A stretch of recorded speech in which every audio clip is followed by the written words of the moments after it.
Oh, hey bitch. Oh, excuse you. Baloney wash. I'm annoyed. I'm just here to give my opinion and carry in. Oh, it's Chris Avalon Unfiltered, bitch.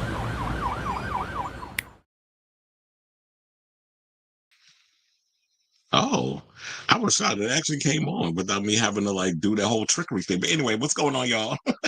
It's your boy Chris Avalon, and welcome to a brand new episode of Chris Avalon Filtered, where show we basically talk about all things going on in celebrity news and hot topics. So if that's a show for you, definitely stick around because we have a whole lot of tea to spill today, including we got some Lady Gaga news. Apparently something crazy happened over in Rio yesterday, so we got to talk about that. Shannon Sharpe got a lot of tea spilling on that, including from his ex-stylist, who said that y'all ain't hear nothing ever come out of the Shannon Sharpe camp when I was working up in that situation. So he's saying he know where all the bodies is buried. So then also, that was responding to Orlando Brown saying he got bomb ass pudenda. If you know what I'm saying, I think you do. We got to talk about Luigi Mangione. Child, the thing that's coming out about Luigi had me cackling. So we got to talk about that on here. And you can't make up what is going on out in LA regarding that. We got to talk about this SA allegation from one of the Menudo members against José Menendez, who you know is Lila Eric Menendez's father. And I'm sure if y'all saw the movie that was on, or the show that was on FX, then y'all are aware of all the tea with that. Giudice is spilling tea about Kandi Burruss' daughter getting offended because she said that the Real Housewives of New Jersey is just like Real Housewives of Atlanta. Nick Cannon's baby mama effed around and found out, and now she mad because apparently Nick is not out here seeing a child, and said that out of all the 12 kids, he ain't seen this child in over a month. Plus, we got to talk about Drag Race All Stars 10 because we didn't talk about it the other day because you know I've been out for the past couple of days, so we got to talk about that. Plus, Anjelica Ross is out here shaking the table because she went in on Craig Stewart. And even she said, tap me in the Funky Dineva too. So we got to talk about that because apparently there's this war between the Butch Queens and the trans girls in regards of this they them pronoun shenanigans and all that stuff. I'm gonna play her clips and all the other stuff, and I'm gonna weigh in and give my thoughts as well. Plus, we got to talk about, you know, a lot of celebrity children got a lot of trans kids, or a lot of celebrities have trans children. So we got to talk about Robert De Niro's daughter coming out as trans. I just heard that Eddie Murphy child just came out as trans, or now it's publicly known that their child is trans. And Marlon Wayans is talking about his trans child, talking about how he taught him unconditional love, and how that when his child came out as trans, there were a lot of people who decided that if you have a trans child, I can't support you as a friend or whatever the case is. So we got that and a whole lot more. There was a whole lot of topics that I was going to squeeze over here, but I was like, child, we got tomorrow. So I'll just save some of the stuff for tomorrow because otherwise we'd be here doing a 6-hour show. And the way I've been feeling for the past couple of days, like, I don't know, I just can't. After Friday, I just all of a sudden became under the weather, but it got worse yesterday. Like I had no voice. And I was coughing and all this other stuff. This morning I had a tea. I don't know if it came from when I worked at Rima concert on Friday, which I'm make a mental note. I'm never working Afrobeat type show because y'all don't know how to freaking act when y'all out in public. And that's no shade. I'm just saying, it's like, come on now. It's not that hard to, well, let me not, because I'm gonna just keep it to myself, but I'm saying, whenever there's an Afrobeat type show at the Garden, Chris is calling out. But anyway, so yeah, we have all those topics and things of that nature. And before we get to those topics, if you can do me ever so kindly, hit that like button, that subscribe button, also smash the notification bell so that way you know when we go live with a brand new episode of Chris Avalon Unfiltered, if you have not already. So yeah, if you're new, please hit that subscribe and all that good stuff. Now I feel like I'm hot. I had some tea earlier. I was a couple of minutes late because I had to turn off my ribs. Because I'm like, if I'm doing this show, I don't want to be cooking. And then all of a sudden I forget, and then my food be burned, and then I got to run to the store to get something else. You know, with these prices and stuff going up, ain't nobody got time for that. All right, so let me hit my banner. And without further ado, before we get to all the crazy stuff, I got to talk about Living Single. So y'all already know I love me some Living Single.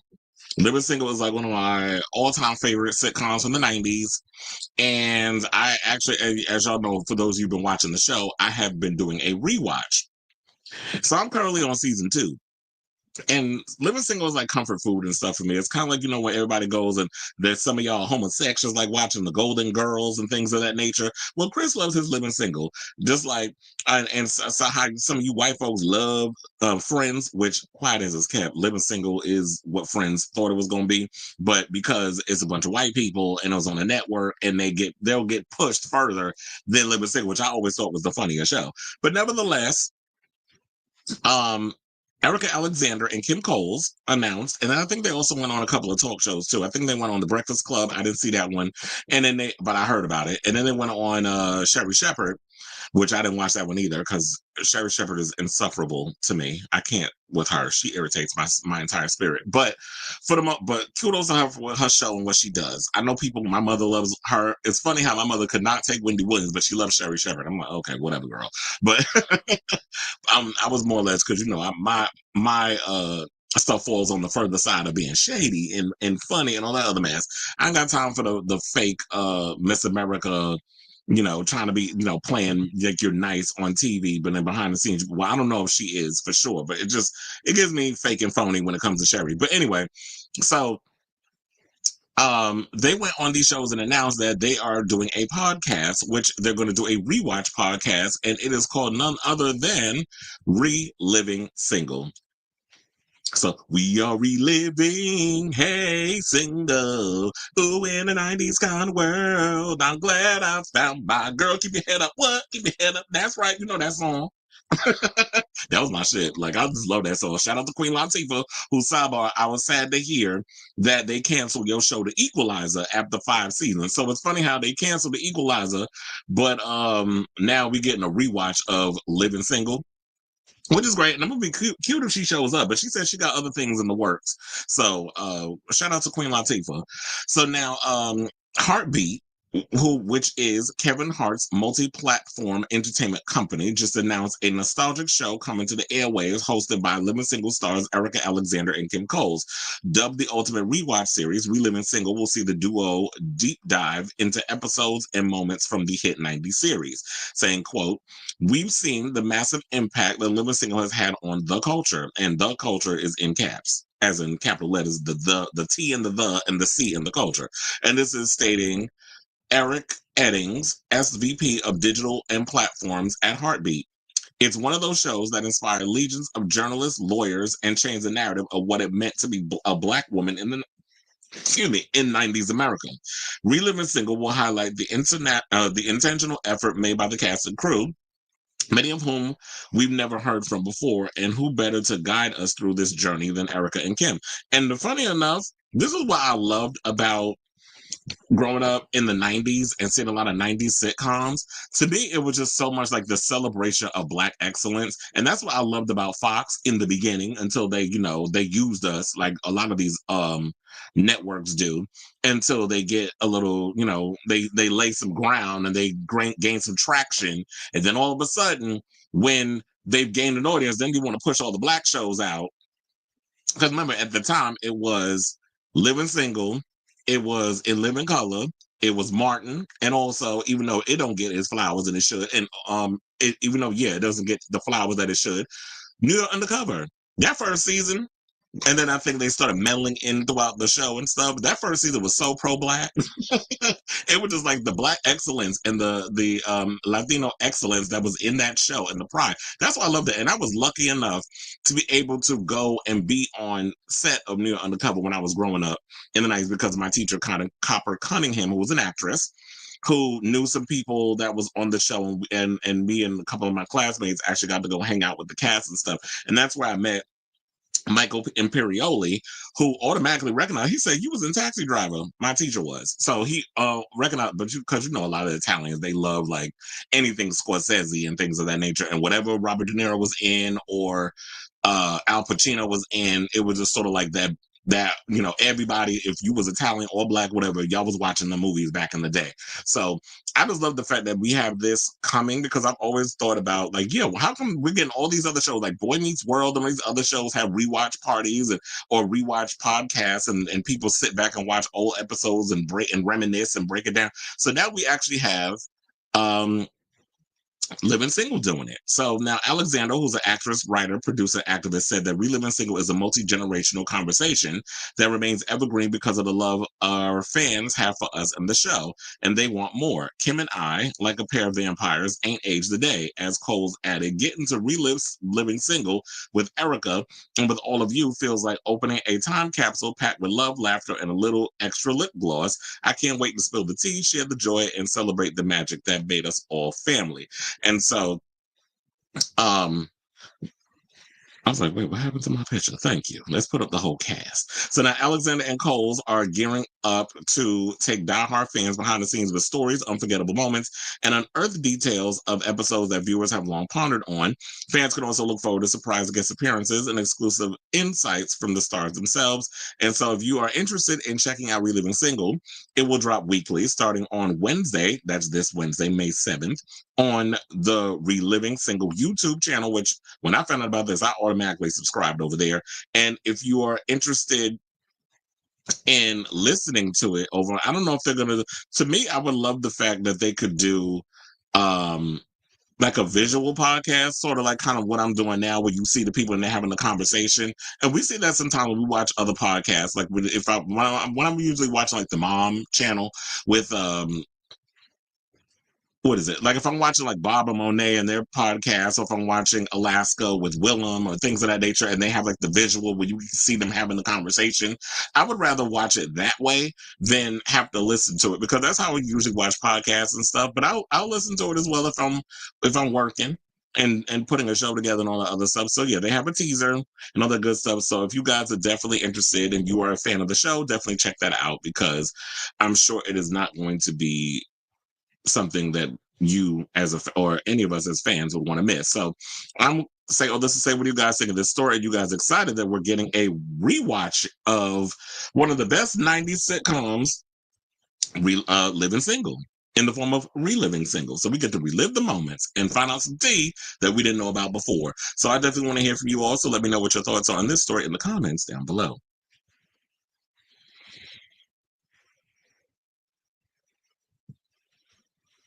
Alex is in the building, says, I hope you enjoyed your break. Have you heard the season 18 tea about one specific queen who's been cast? It's insane.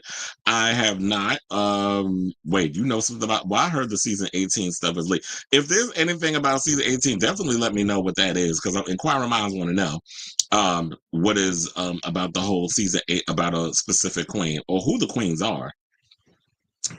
Yeah. Um, Funny enough, and don't throw tomatoes at me, but I have never watched Queen Latifah's The Equalizer.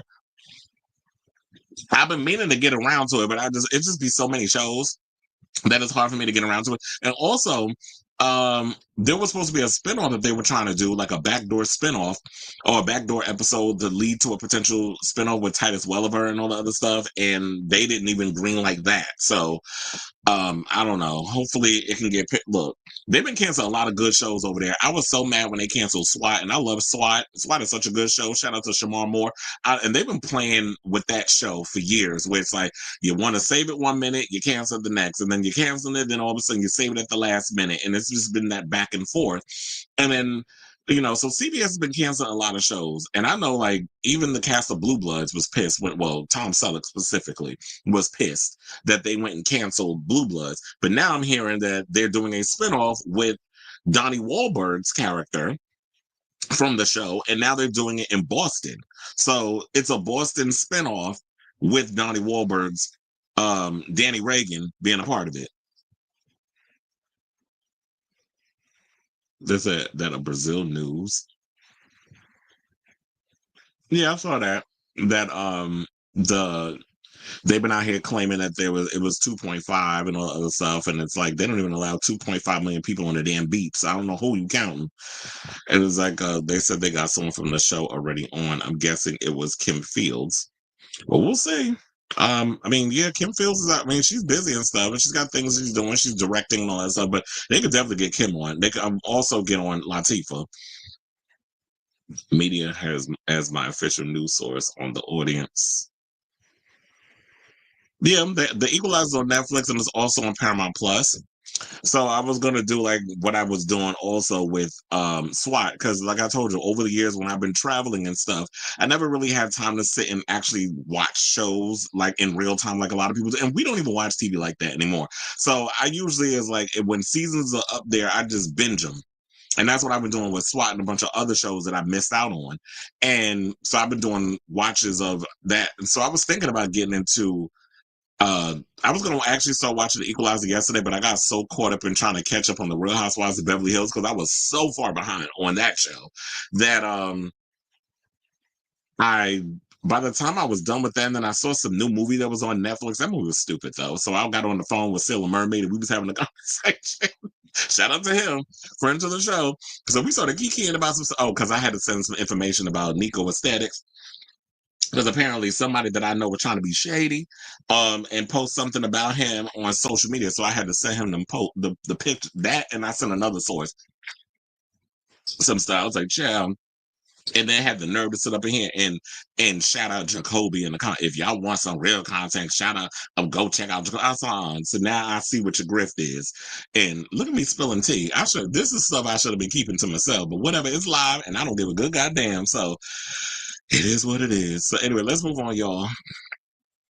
What's the next one? Oh, speaking of which, let's get into her. So, Lady Gaga, shout out to her. 1 minute, first of all, there's been so many conflicting numbers in regards of this Copacabana Beach performance thing. Because 1 minute, some people say it's 1.5, then some people say it's 1.6, which is the number that Madonna had. And so they might be even with the number. And then all of a sudden, people are saying it's 2.5. So the numbers have been fluctuated. Then Brazil came out with the news earlier today, a couple hours ago. I wouldn't say earlier, but it is kind of early. It's 3:21 over in the U.S. So it came out that she was 29% lower than the attendance of who came out from Madonna's show.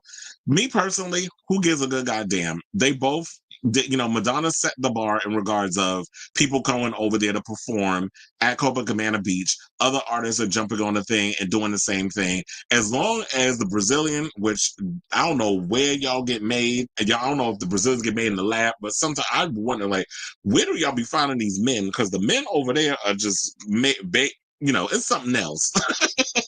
All them fine ass Brazilian homosexuals. But anyway, so with her doing her show and Madonna doing her show, can they just both be great in their own way? I just don't like the fact that if you get some number and then Gaga runs with it, then her fans thought they're mess, and I'm trying to curb the mouth for the algorithms sometimes. But when it's time for me to go in, I'm gonna go in. I don't care.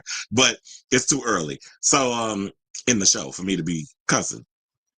So when y'all be starting your mess, then it's like, okay, now I got to read you down to the floor. So let them both be great. Let them do their own thing. But the one thing that Gaga do have over Madonna is there was no attempted bomb threat that was stated on Miss Germanata's show. Or on that was stated, I'm sorry, that was put on Miss Germanata's show. It wasn't put on Madonna's show. So Madonna's show was what it was. We ain't hear nothing about no bomb threats. We ain't hear nothing about no possible terrorist attacks or nothing crazy going on out there. But according to reports, and this came from like Variety, the New York Post, all these other places. So her concert in Rio de Janeiro on Saturday was targeted with a bomb plot by a hate group posing as Little Monsters fans who plan to attack with IEDs and Molotov cocktails. This is according to Brazilian police. The plotters were organizing coordinated bombings and trying to recruit young Brazilians to carry out carnage at the event, which drew 2.1 million people to the world famous Copacabana Beach, police in Rio said in a statement. So why is it that I'm here saying that? Didn't I tell you 1 minute they saying 2.5, now they saying it's 2.1. So what's the numbers? So y'all need to make up your mind over there. So that's what I said. It's like 1 minute I'm hearing this number, now I'm hearing this number. So y'all need to tally up the numbers and get it together.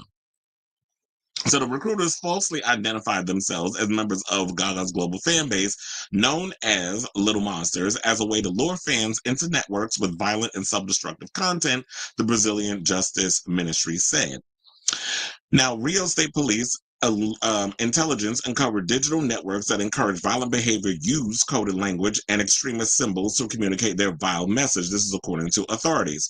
So now the plotters aim to radicalize teenagers and promote self-harm, violent content, and hate speech, including against LGBT community. This is according to the civil police of Rio de Janeiro. And first of all, Miss Gaga did dedicate her show to the LGBT community. Right on brand. She's gonna, dedicate to the gays because, it's kind of like when Trump uses certain buzzwords, he could sit up here and just take away all your rights. He say Jesus, all of a sudden y'all fall in line. Same thing with her. She say gays, the gays, LGBT, the gays, the queer community. All of a sudden y'all forget everything else and y'all fall in line. It'd be the brainwashing for me. But anyway, so with that being said, if they were Lady Gaga fans, they would know that. Why would you say that you were trying to go against or hate speech geared towards the LGBT community when you know that she is a staunch supporter of the gays? So it doesn't make sense how y'all gonna say. So that would have been the tip off for me. So a man described as the leader of the group was arrested in the southern Brazilian state of Rio Grande do Sul for illegal possession of a firearm. Excuse me, while a teenager in Rio was arrested on CP charges. And if y'all don't know what CP is, that's child rhymes with corn.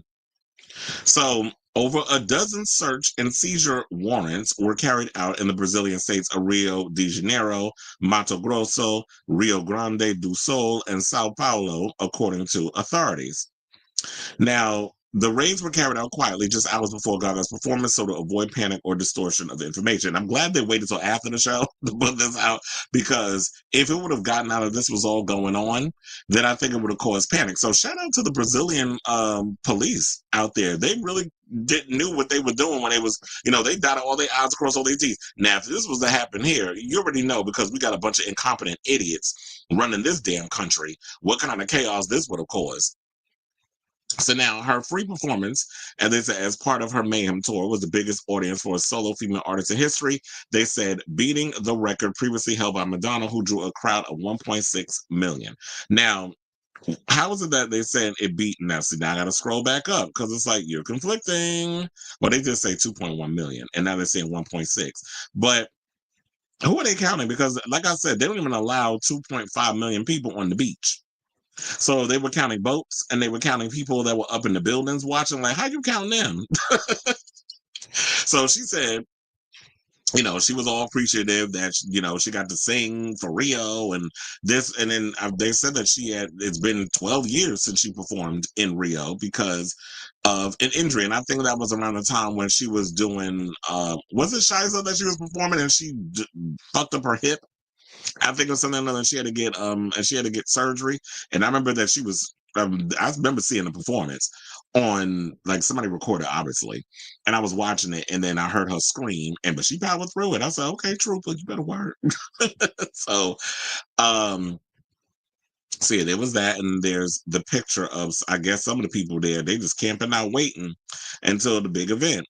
And it was good where they had all them damn screens because I was seeing all the videos and stuff. But yeah, she's basically giving y'all the same show that y'all saw at Coachella. It was just the difference is that she just changed a couple of things to go, I guess, go along with the Brazilian flag and all other stuff, like the colors, which is something also Madonna did when she was there. So it's just like nothing new is under the sun, I guess. Everybody's doing the same damn thing.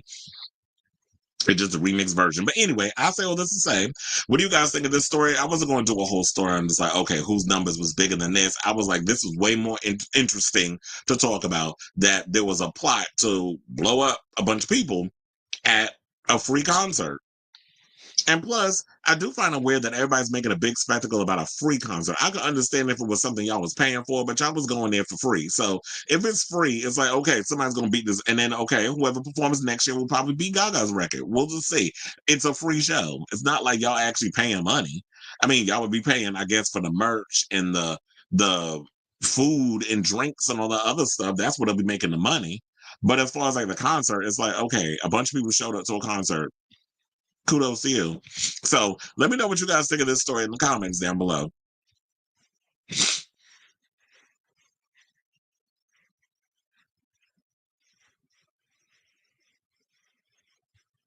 Mm-hmm. And that's why I said it was just like that's when it becomes a problem for me when y'all start with y'all mess, because then I gotta go in and I gotta be like, okay, let me cuss y'all bitch asses out, because then y'all want to go over here and say, oh, so and so is better. Okay, the one thing y'all have over Gaga, I mean, that Gaga has over Madonna is she's a better singer. Whoop de freaking do. I mean, but everything you've done is reductive to what has already been done. So you haven't shook the table, you haven't moved the needle, you haven't brought anything into the world that we haven't already seen. You were doing things in the Timu version of what Madonna's already done. So okay, you have a better voice than her. Madonna's never made no qualms about the fact that she wasn't a better singer. She said it many times in interviews. I know I don't have this the most spectacular voice, but the one thing I do have is that I can bring, I have a voice, and I can bring things to audience from a perspective that other people don't. And that's what she's done. She's used her music, she's used her art to provoke thought and things of that nature. So it's like, yeah, she knows she ain't got the better voice. Who cares? Why does it scare? There'd be a lot of y'all faves that don't have the best voice. I don't hear y'all saying nothing about them. Yeah, that. All I know about the numbers is that clearly from the bird eye view, Gaga clearly had the bigger audience no matter what the real number is. I saw a video of a man and woman fight. Yeah, I saw that too. That was funny though. I said, here y'all go. Um, Here y'all go putting hands on somebody. And then somebody was like, well, what makes y'all think that a gay man should put a hands on a woman? First of all, you don't even know if he was gay, number one, because that's what I read in the comments. Somebody said that. And then on number two, somebody was like, well, if you're going to put hands on a man, then expect to get smacked back. Like, y'all can't just be thinking that, oh, yeah, I'm a woman, I can put my hands on whoever, and because I'm a woman, then nobody's going to hit me back. Who said that? Not in this world today, with men feeling real sensitive about the fact that women are pretty much overtaking everything, and men are feeling left out at a staggering rate. Oh, they be ready to put hands on y'all. I don't know who told y'all that lie. If they had counted people on boats and people watching Madonna's show, her number would be close to 3 million. I remember the Born This Way Bull underperformed in Latin America. I'm actually shocked, but apparently most of her fans were kids and was told, well, yeah, that's what it is. Probably that, it was 12 years ago. A lot of the kids now are older and old enough so they can actually go out and show up to these events and be counted for. So, whereas back then their parents was like, y'all not coming up in here. We're not going down there. I'm not paying all that money for a ticket. But now they're saying like, yeah, her shows is kind of like, they don't know. Excuse me, because tickets are expensive for the Mayhem Ball. Even Kayla says was talking about she don't know if she gonna go. Because the tickets are expensive. She was talking about MSG. Like even for the nosebleeds, it's like your ask is $400. Child, that's like I'm telling y'all, wait until the day of. People also watch Madonna's show from the hotel balcony. Exactly. And that's why some people say like, well, who cares? I'm like, I don't care personally.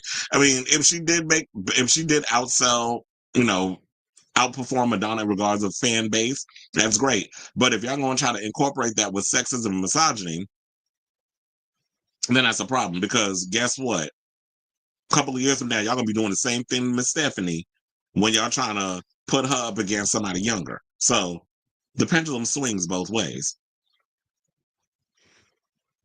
Yeah, I saw that. By the way, the plan was for Beyonce, but I guess she was too expensive. It wouldn't be free because the country would be so broke. So they would have to charge people to see the show because the country isn't going broke for Beyonce. Why would they? What Beyonce want the money as if she don't have enough?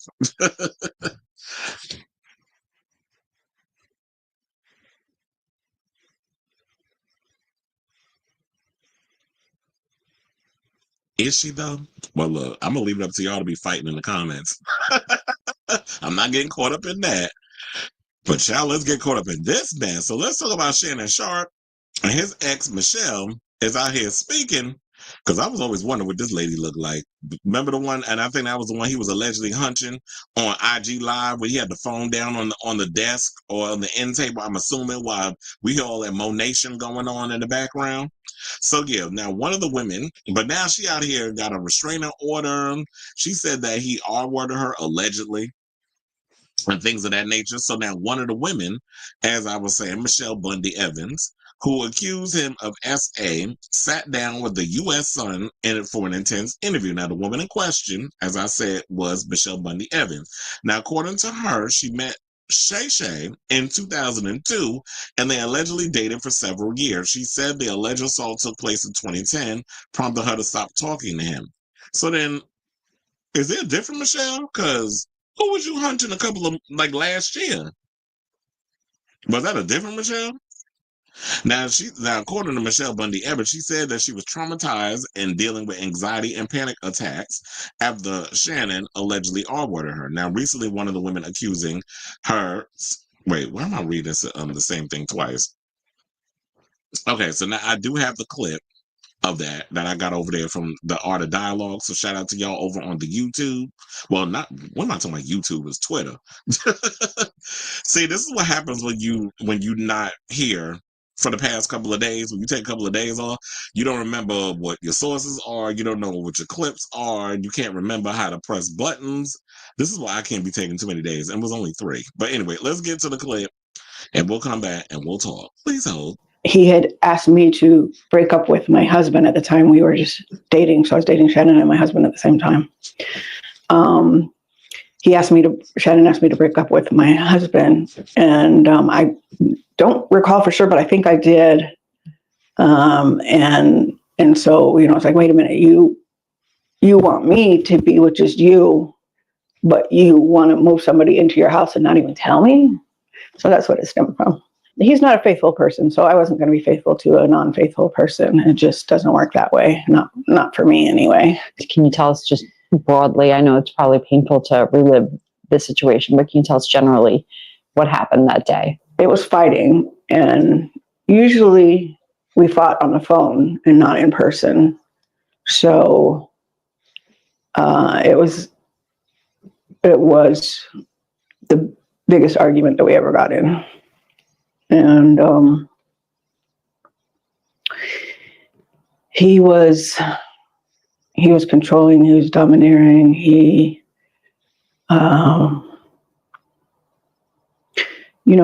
was manhandling me beforehand, and he wanted to have sex, and I told him no. I told him no, because you gave it to somebody else. I didn't only tell him no, I told him why. And he wouldn't take no for an answer. So he overpowered me, put me to my knees, put his penis in my mouth. And after he got enough of that, he put me on the bed. And, this was all a struggle. I'm going to ask something that might be a little sensitive or might sound insensitive, I should say. But I'm going to go ahead and ask it because it's a question that I'm sure people are wondering. Why didn't you file a police report when he raped you? Because I was scared for my life. He said he would use it. Everybody he knows, and he knows lots of police officers. So I didn't know that if I went down there, that would be one of the people that he knows. Atlanta has a problem with corruption down there. And I was too scared to go to the police. Because when this happens, you're in a trauma mindset. You're not in a every day you and I are talking here like, oh, okay, well, maybe I should do that. No, you're like fear for your life. You're traumatized. You're not thinking straight. You're having anxiety and panic attacks. And I was worried that he would, get a hold of this police officer, and who knows what would happen. And so it was just a decision, and it's a decision a lot of rape victims make, to not go to the police. They always say the woman is crazy.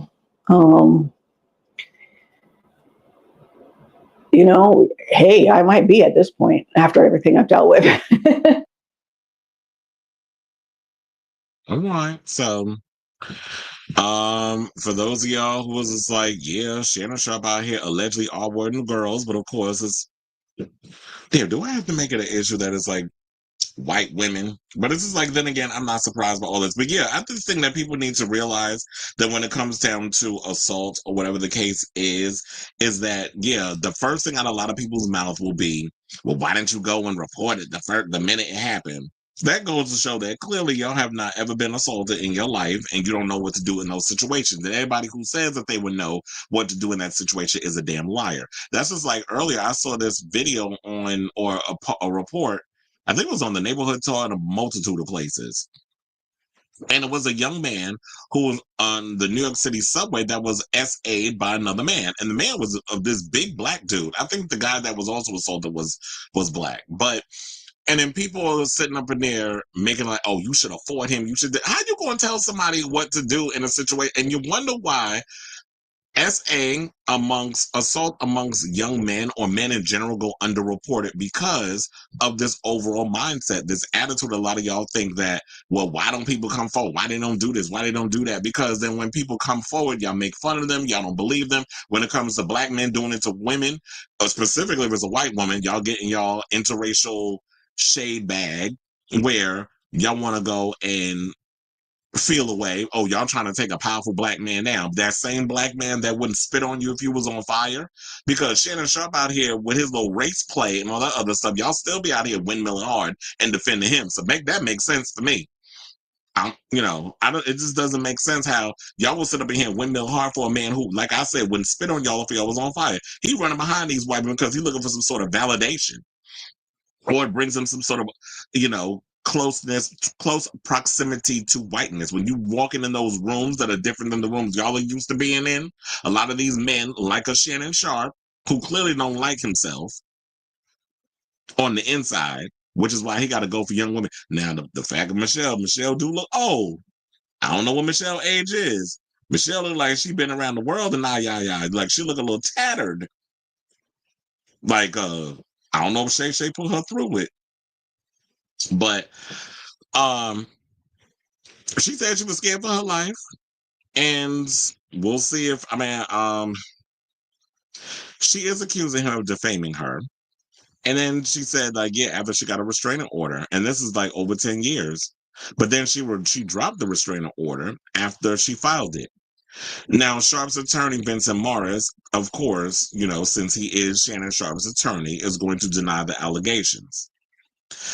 And said, quote, Michele Evans's claims are ridiculous and completely without merit. This is what he told the New York Post. She could not find a lawyer to take her case. If you read her complaint, you'll see it is filled with nonsense. Shannon has had no contact with her for many years. We understand that she is still on probation after serving 3 years in prison. Oh, so that's probably where the roughness came from. You was in jail. I was like, girl, what you do? What was you in behind the clink doing? What was you in there for? The crime minds want to know. So I guess at this point, all he could do is just try to find a way to clear his name and all of that. But in other news, let's get to this team. So his ex-stylist is out here speaking, and the way he out here speaking is making it seem like he know where the bodies is buried. So yeah, I came across this post. Shout out to the neighborhood. Well, I saw it also on Twitter, but for some reason, Twitter need to get it together, because when I be over on there sometimes and I be trying to embed their things, it says nothing to see here or whatever, and they got that stupid little poodle on the right. And I'm like, I don't know if y'all thing is broken, but y'all need to figure out what the hell's wrong with some of y'all posts when you put it up. But anyway, so yeah, so he wound up putting this up. Well, Neighborhood Talk wound up getting it. And the former stylist says, see, when I was around, you never heard a single word. I had everything so organized. And I say this because one of my friends, somebody I'm real close with, said that, and I was trying to find it while I was talking about Shannon up on here. I probably got to scroll up. But he was telling me that the whole thing with Shannon Sharpe, he said that Hollywood, because that's the name he go by, was his source when he was telling him about athletes in the industry that are secretly homosexual. So when I hear stuff about Miss Hollywood out here spilling tea, and especially when them rumors was floating around about Hollywood allegedly being more than just a stylist for Shannon, and the people started coming out with their little comments and things, that's when Shannon got rid of him. So yeah, he basically they said that though Simpson didn't provide specific context or name any misconduct directly, many online interpreted the post as a possible insinuation that he helped manage or cover up troubling behavior during his time styling the former NFL star. However, these interpretations remain speculative and unconfirmed. Yeah, because if you're not going, like I said, if you're going to come out here and tell it, don't sit and tell half truths. Don't sit up here and try to, ignite fan a flame. Like, at least if you're gonna spill it, spill all of it. And that's why I hate sometimes when it comes to people that be up on here spilling tea. If you're gonna spill the tea, spill all of it. Don't spill part of it or have us out here, we know our minds going a mile a minute. So now Sharpe previously, addressed his relationship with Simpson on his Nightcap podcast, explaining their professional split. He said that the reason why he got rid of Hollywood is because Shelley Davis was upset, I guess, because she got, he said he did it out of loyalty. That he had Shelley Davis for a long time. That was his long-time stylist. And then he got rid of her for Hollywood. But then I guess when all the other stuff comes, so what I believe is this. I believe that when everybody started going around saying that Shannon Sharpe hunching this man, and they was making fun of him coming out that car with a little pink sweatsuit on and them shoes where he was pigeon-toed and looked like you was pumping up in wherever you was going, and I guess Hollywood had you out here looking like your sexuality was being questioned, I think that's when he decided to get rid of him. Because he didn't like people out here talking about him. You know how it is with these men in this industry. Y'all do, and it's funny how straight people be acting way more gay than the gays. This is the ultimate category. Y'all be smacking each other on the butt. Y'all be doing all these little things on social media. I'll be looking at y'all like, well, damn, I'm the one that's out here actually putting dicks in my mouth, and y'all be out here doing more gay stuff than I do. And I do it because I'm a gay man and I like it.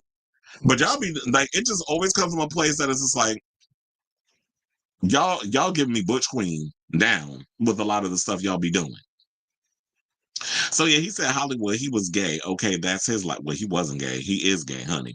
That's his life. That's not mine. Hollywood no longer styles me. Why? Because I'm loyal to Shelley. She was hurt that after 20 plus years of being my stylist, I had gone outside to hire someone else. A lot of the stuff Hollywood style was what she had already put together. So you basically trying to say that Hollywood don't know what he doing, that basically he would just, be like looking at, I don't know how Shelley operates and how she puts it. Do you have a lookbook where you put like clothes and stuff together? So how you going to sit up here and say that he basically was styling stuff that she already put together? So basically what you're saying was she would just put clothes together in your closet and he would just go and put it on the bed and tell you this what you wearing today.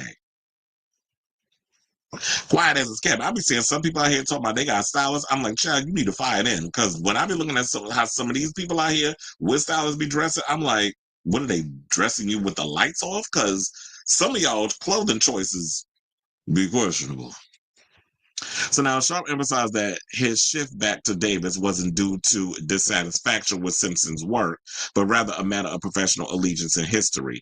And they said that while Simpson's post had led some to connect the dots between his remarks and the ongoing lawsuit, there's no concrete evidence linking him to any knowledge or concealment of alleged misconduct. As of now, the claims remain unverified and should be viewed cautiously. Yeah, that's what I said. Like with anything, even with all these accusations coming out about Shannon, well, I don't know about Michele. Michele is just he say, she say, and all other stuff. And yeah, then some people are going to question what she had to say because, she was in jail.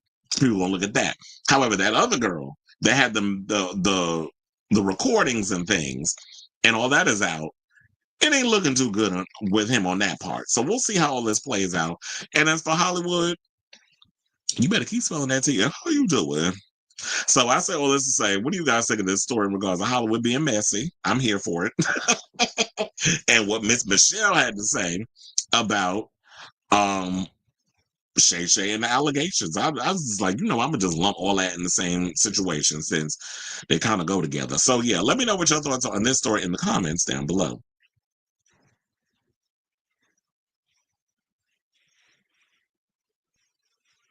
Ciao. Here we go. Mayhem is her emancipation of Mimi Mom. Is it? Oh wait, I guess you're saying it's because it's her comeback. The real answer is going to be the next studio album. She'll be 40. Look, I wish people would stop putting age on, not just saying you in general, but making age a big issue as far as music. I always feel like the more you do it, the better. You want to know something that was also pissing me off too, since we talking about putting people against each other? Thanks to the Rebel Heart group, y'all had me going down this damn Rihanna rabbit hole.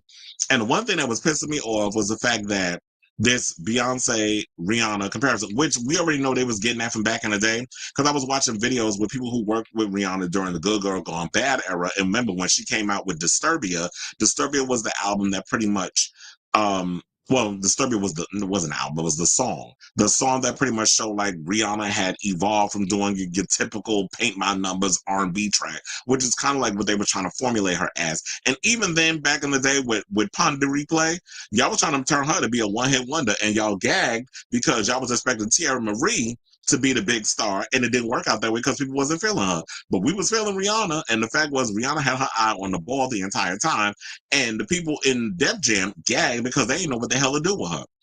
So when Disturbia came out, and then of course, then we had Umbrella, and she was doing the choreography, which I'm hearing they didn't even want her to dance in the video.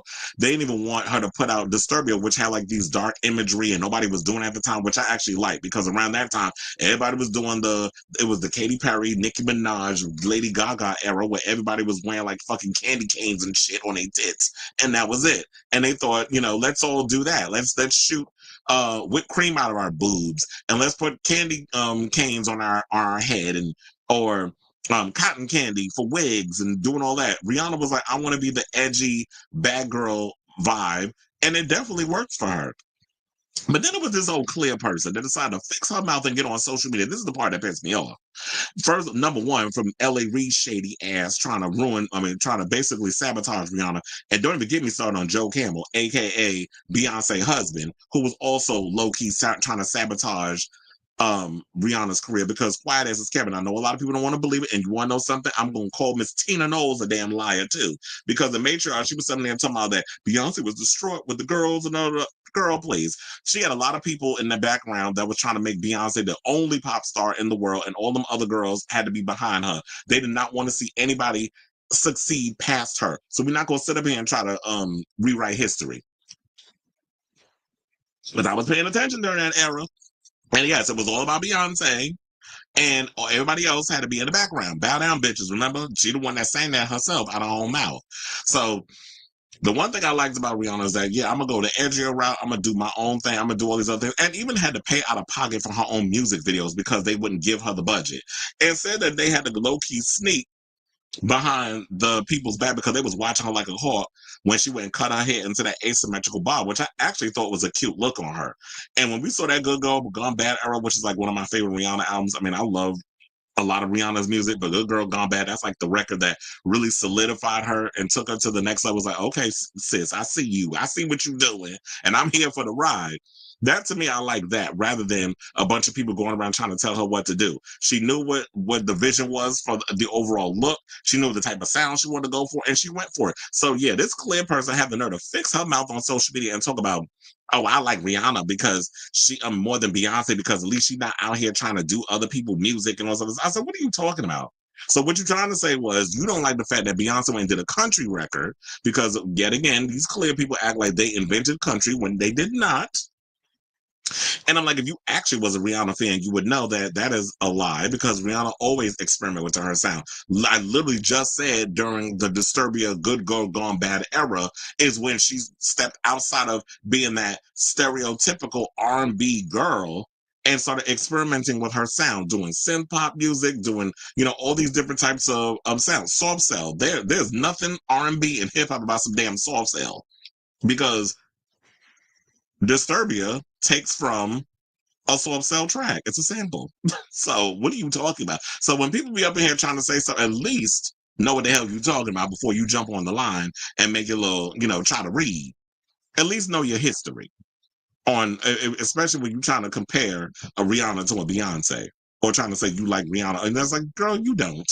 Because if I ask you right now, like Onyx said in this comment, ask a random person on the street if they can name 3 Gaga songs and 3 Madonna songs. I'm sure they could do both for both of them. But ask them this with Rihanna, and I would have asked that bitch on the spot. Now, don't even go to your phone. Name 3 Rihanna songs.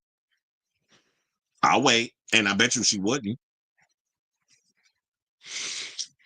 Beyonce is going to turn 44. We all see her numbers slowly going down. So Gaga at 40 is going to be interesting. But you already know, like, the overall sexism that a lot of these women deal, and misogyny these women deal with the music industry, and who they want to continue to promote and who they continue to demote in regards of the stuff. So at least the good thing about Lady Gaga and a Beyonce and stuff, they've already solidified themselves as these live stage performers. So even if the labels don't, or even if the radio doesn't want to play their music, whatever the case is, they can go and consistently tour for the rest of their lives, and they'll be straight pretty much. I live in a town where there's no kids. You live in a town where there's no kids. You saying if I had kids, Gaga is banned in NY house. You said I pay the bills. Okay, that's funny. But they would have to. They probably got to sneak and listen to her. It's crazy. And once again, funny how colorist black men always get taken down by the hello. And I was saying that without necessarily saying it. I had no idea about the history of Shannon to this degree, and I'm even more because I never really paid attention to him like that. But now that all this stuff coming out, I'm like, I'm not surprised. I just saw someone say they hope Shakira ends her tour there. That's actually a good idea, and people would. Oh, you mean like go where at Brazil, and would it be free if she did? I actually want to see Shakira live. I mean, I thought like if she was doing, but then again, when she initially did the arena tour, I think she was at the Barclays, and I'm like, sis, you could have came to freaking the Garden. You would have sold that out. Trust and believe. Yep, Umbrella was her breakthrough moment, but I was thinking like this, but Disturbia was the song that was kind of like, it was a prelude to that. But yeah, Umbrella was definitely her breakthrough moment. They didn't want her to dance in the video or do nothing. I'm like, what the hell, y'all? So what y'all want her to do in the song? And how she had to fight to get Shut Up and Drive released as a single. It was a whole thing. And these were people that worked with her at that time that was spilling this tea. I was fascinated. I said, I need to see a full podcast. So you know what? If it ever became the opportunity, those are the type of podcasts that I would want to do. Like really sit down and talk to the people, not necessarily the celebrity. I mean, the celebrity would be the plus, but the people that work with those celebrities at the time behind the scenes. Like I would love to pick their brain and be like, how did y'all come up with this song and this concept, this visual for the video? Like those are the things I've always been fascinated by, that stuff. Actually, the ageism with Madonna started when she was 35. Remember the infamous? Yeah. I mean, I don't remember the Calm Down Grandma article, but I do remember that, the ageism and stuff. And it was crazy. Yeah, because didn't she say something or another where she was just like, well, what do you expect what I'm supposed to do when I get 40, wither away and die? That's what people think. But it's like, no, you're 40, please. I would think that, your 40s would be like when you pretty much are at a point in your life where you kind of know who you are and you're still trying to build your foundation. So I don't understand why I just don't understand people's mentality when it comes to age. I really don't. I was like, hold on, let me make sure I got all my windows closed because I had like this stuff. I forgot to close it. All right, now speaking of Shay Shay, we got more Shay Shay news. This time, Bow Wow went and did an interview with Shannon Sharpe for Club Shay Shay's, which I find interesting that even after all this stuff coming out, I gotta see, when did this episode first air? 3 days ago. With everything that was going on with Shannon, he's still out here. They still out here releasing his stuff, and because I would have thought that with all the allegations, you know how they be so quick to pull things. So apparently they didn't. So yeah, so I know somebody said that this was old news in regards of Bow Wow and Orlando Brown, where Orlando Brown was going around saying that he had a sexual relationship with Bow Wow. And I think what happened was somebody went in my comment, oh, this is old. I said, no, it's not old. I said, yeah, he addressed it other places, but he addressed it. I said, no, he did this on Club Shay Shay. So this is recent. This wasn't old. So yeah, Bow Wow basically cracked up when Brown's name came up and Sharpe asked about it. Now I do have the clip because we love a receipt on this show. So hold on. Let me Jesus, now I forgot how to get to my clips. I just love when that happens. I told you it's been like 3 days since I've been live, or 4 days, damn near. So yeah, let's go over to the YouTube. Let's play this clip, and then we'll come back and talk. I just hope that this freaking video don't start playing ads because I've had it paused for like 24 hours. So let's hope and pray that it plays all the way through. Please hold. Orlando Brown, when he mentioned that you guys had a relationship, I mean, he it's like, bro, come on now. Yo, I ain't gonna lie, that dude is hilarious. He's hilarious. Like, but people believe that though. Wow. If they believe that something wrong, I guess I'm through. I'm wrong with them. They crazy as hell. They done drunk 2 shades straight. Man, I'm gonna be honest with you. That dude is smart and he know what he doing. Right. He ain't no fool. He ain't no fool. I seen an interview where he said, people pay me. You know what I'm saying? Mm-hmm. And when I get the bag, however much the money is determines, What am I gonna be crazy? Because I can be Orlando and we can have a casual conversation. We can talk. I always thought he was talented. Always thought he was talented. Mm-hmm. Yes, he's had troubles. I ain't even gonna get into all that. That's his personal business. That's his life. Yeah. But outside of that, I've always thought he was talented as hell. And I always thought that since all of these people put him on their platforms for clickbait, somebody to put the boy on TV and give him a real job. Right. I always said that. There is talent. Even though he does and says crazy stuff, and before he started wilding on me and saying I'm really Tupac, and he'd be saying, if he was here right now, he'll say, no, you really somebody else. Is you on? You'd be like, what? And he will call you that the whole interview. Right. You just be like, what is he on? Right. Like, but I always thought that, people just use him. It's sad in some ways, but I feel like the boy is talented. He's funny as hell. And if given the right opportunity, right, somebody really gives him something where he can be himself, Orlando Brown, I think it'll pop. I'm not going to sit here and down the brother or diss him or, a lot of cats like, you got to see that boy. Like, you're going to have to, all right, he walk in here, he ain't about to say none of that shit. He ain't about to say none of that to me in my face. He gonna walk, what up, Bap? Man, I be just ebbing around. I know how these things go. Right. I don't really take nothing serious. Okay. As long as you ain't playing my money, ain't playing my kids, I ain't tripping. We can deal with it. Okay, so y'all pretty much got the gist. But yeah, so for those of you who are probably not aware, and we need to get familiar. So this did happen about 3 years ago. So back in 2022, Brown went viral after he casually claimed that Bow Wow had some bomb-ass thing, which led to many people questioning what he meant. I don't know how you need to question it. He said he got some bomb-ass pussy. What you think it mean? I mean, when straight dudes say that about women, do you think you need clarification when they be talking about that? He said he got some bomb-ass pussy, which basically mean that he got to dig out Bow Wow guts. Now, do I believe that there was a possibility that Bow Wow probably was hunching a bunch of men and stuff? These days, who knows? I wouldn't put nothing past him, just like I wouldn't put nothing past the Shay Shay either. Because remember about Miss Hollywood and the rumors that was going on around with him and that stylist, allegedly. But I think but then he also said, he doubled down on his comments last year per Hot New Hip Hop and said, I effed him. I called Bow Wow a liar for denying the claim. And then he also went on to say, in the full interview, the interview was like over 2 hours. So if you're interested in watching it, Bow Wow does talk about he wants Jermaine Dupri and Janet Jackson to get back together or a bunch of other things. Because, Bow Wow is up under the whole So Def imprint. So, he was like taking up under the wing of Jermaine Dupri and DeBrat and a bunch of them. And Bow Wow's had his series of troubles and stuff too. But I do agree with him on the other stuff. So yeah, the sexual stuff, that's debatable. It's going to be Bow Wow's word. And then Orlando Brown's word, and then somewhere in between, there's the truth. Like I said, a lot of these boys that look like Bow Wow, I would not be surprised if they, be throwing their legs up to Jesus and getting pounded out. We've seen it many a times. Not with him, but guys like him. So we're just going to leave that as inconclusive.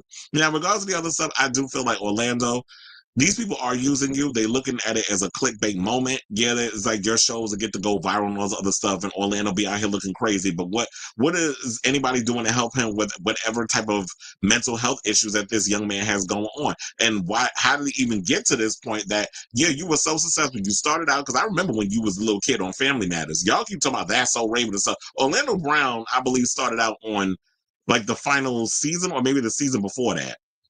Because I do remember he was on Family Matters. And then it was like growing up on That's So Raven. So I don't know if they then did something to him. The Disney machine done chewed him up and spit him out.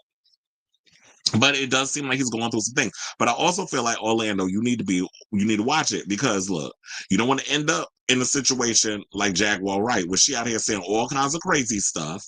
And now you got Brian McKnight, who I don't like his ass either, especially with the stuff he was doing recently, denouncing his own children to be with this new little, mixed family that he got, but not acknowledging the family he had before. So I don't like Brian McKnight ass. But he's out here currently suing Jaguar for making some false claims about him. So you don't want to get in a situation where you saying all kinds of crazy stuff, and then all of a sudden you end up in a lawsuit. So just be mindful of what you're saying. Although I am entertained by the shenanigans. So I say all this to say, what do you guys think of this story? Do y'all believe that Orlando Brown may have gotten down with the get down with Bow Wow? He said he had some bomb ass cootie cat. So let me know what you guys think of this story in the comments down below. All right, y'all, child. Let's move on to this mess. So apparently, you know what, Luigi Mangione, he up in jail. He's ready to go to trial. Good luck trying to find a jury of 12 that will actually paint him guilty, or try to find a jury of 12 that actually hasn't been affected in some sort of way by our medical industry and the insurance companies that run the medical industry. But I don't know if y'all heard, but apparently Luigi Mangione is getting the musical treatment similar to a a show that's currently on Broadway, Chicago. So he's getting the Chicago treatment, and it's all that jazz, honey. So Luigi Mangione, who is an accused murderer or red rummer, will be the subject of a new musical set to premiere next month in San Francisco titled Luigi the Musical. I'm surprised that RuPaul didn't come up with this. This would have been hilarious. Can you imagine a bunch of drag queens doing Luigi the Musical? That probably would have been a little too controversial. But let the San Diego people do it. And who knows, maybe if it does really well, could we get it off Broadway in New York? I would definitely go see this. Also appearing as characters in the musical will be two of Mangione's fellow inmates at the, I'm screaming, they said at the Metropolitan Detention Center. Sean Diddy Combs and Sam Bankman-Fried. Wait, who's Sam Bankman-Fried? I'm surprised y'all didn't put Austin Wolf up in there because he's the third. Wait, hold on. So now I got to look up who is Sam Bankman-Fried. Because I'm like, I'm not familiar with that name.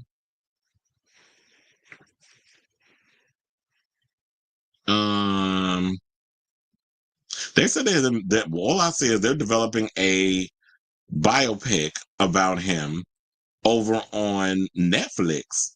Oh, he's an American entrepreneur who was convicted of fraud and related crimes in November of 2023. So he founded the FTX cryptocurrency exchange. Chad, you out here. So we got a cryptocurrency fraud person and Diddy. But where is y'all need to add Austin Will. First of all, are these made by homosexuals? This is what I want to know. Now, they said the play is already sold out for its entire run. Now, that is crazy. Didn't I say? That's why I said, now, if this is sold out for its entire run, if people are looking at Luigi as nothing more than a folk hero, and Luigi is so confident in his situation that he's like, yeah, I'm ready to go to trial. But he ain't as stupid as Diddy, though, because apparently Diddy is talking about I heard he ain't take a plea deal. So he really gonna go off this not guilty thing. Let's go to trial, and he really thinks he's gonna get off. And I think it's probably because so many times you've done things in the past. That's why y'all have to see that. I think the docuseries that they did, the 5-part or 4-part, 5-part. I think it was 5 parts docuseries on HBO Max. Where Diddy, where they were talking about, all the things that he had to go to court for, and things of that and the other, and he got away with it scot free. This time is different. I really feel like the chickens have come home to roost, and your past has caught up with you officially. So I don't think Diddy's getting off. Now, in regards to Luigi, I do feel like Luigi is going to get off like Kyle Rittenhouse. And I don't want to put them two together because Luigi is a better man than Kyle Rittenhouse will ever be. But I don't want to see, I just feel like he's probably going to get off. That's just my gut. So they basically said that the premiere comes 99 years after Hart, a fictional character based on accused murderer Beulah Anand, made her Broadway debut in Chicago. Anand, like Hart, was ultimately acquitted of unaliving the person that she unalived. Now, a synopsis for the musical, which is set to run at the Taylor Street Theater, suggests that work is more a reimagining of the beloved Broadway classic than an original idea. So they said a wildly irreverent, razor-sharp comedy that imagines the true story of Luigi Mangione, the alleged corporate assassin turned accidental folk hero, writes the theater company. It goes on to say that Mangione navigates friendship, justice, and the absurdity of viral fame, all with his real-life inmates by his side. Chicago, meanwhile, is a story of Hart, who, after killing her paramour, must navigate friendship, justice, and the absurdity of tabloid fame with her cellmates by her side. Mangione is currently facing both state and federal charges after being accused of powwowing United Healthcare CEO Brian Thompson. He appeared in court on April 25th for his arraignment on those federal charges of red rum and stalking, to which he entered a plea of not guilty. He previously pleaded not guilty to state murder charges, which accused him of committing an act of terrorism. Well, I didn't think committing an act of terrorism required one person. I could have sworn that if you go and do it to multiple people, then you're considered a terrorist, not one person. One person is an assassination. Now, that dingbat in the White House that looked like she lacks oxygen in the brain, Pam Bundy, said that she intends to seek the death penalty should Mangione convicted on those federal. Well, you can seek whatever the hell you want, but at the end of the day, it's not up to you. It's up to the jury. Hence why we have something in this country that apparently y'all, two words that y'all are allergic to: due process. So those are two words that this administration is allergic to, apparently. So now the trial is set to begin in December, while previews of Luigi the Musical will kick off on June 13th. So shout out to those of y'all just in time for Pride Month that we're getting a Luigi Mangione musical. Well, I should say the people in San Francisco are. We're not getting one. But I'm hoping that if it does well enough, if they could find a way to bring it to New York, or could somebody just record it so I can see what the show would look like. Anyway. So I say all this to say, what do you guys think of this story? Is it look, crazier things have been greenlit in this country in regards of a play, a movie, a show, whatever you want to call it. The entertainment world is a strange thing. And it also just likes to highlight the reflection of where our society is. So I'd be definitely curious to see this play, but they said the whole thing is sold out during its run. So I definitely want to hear from you. Did you get a ticket? Are you going to go? If you go, let me know how it is. So let me know what your thoughts on this story in the comments down below.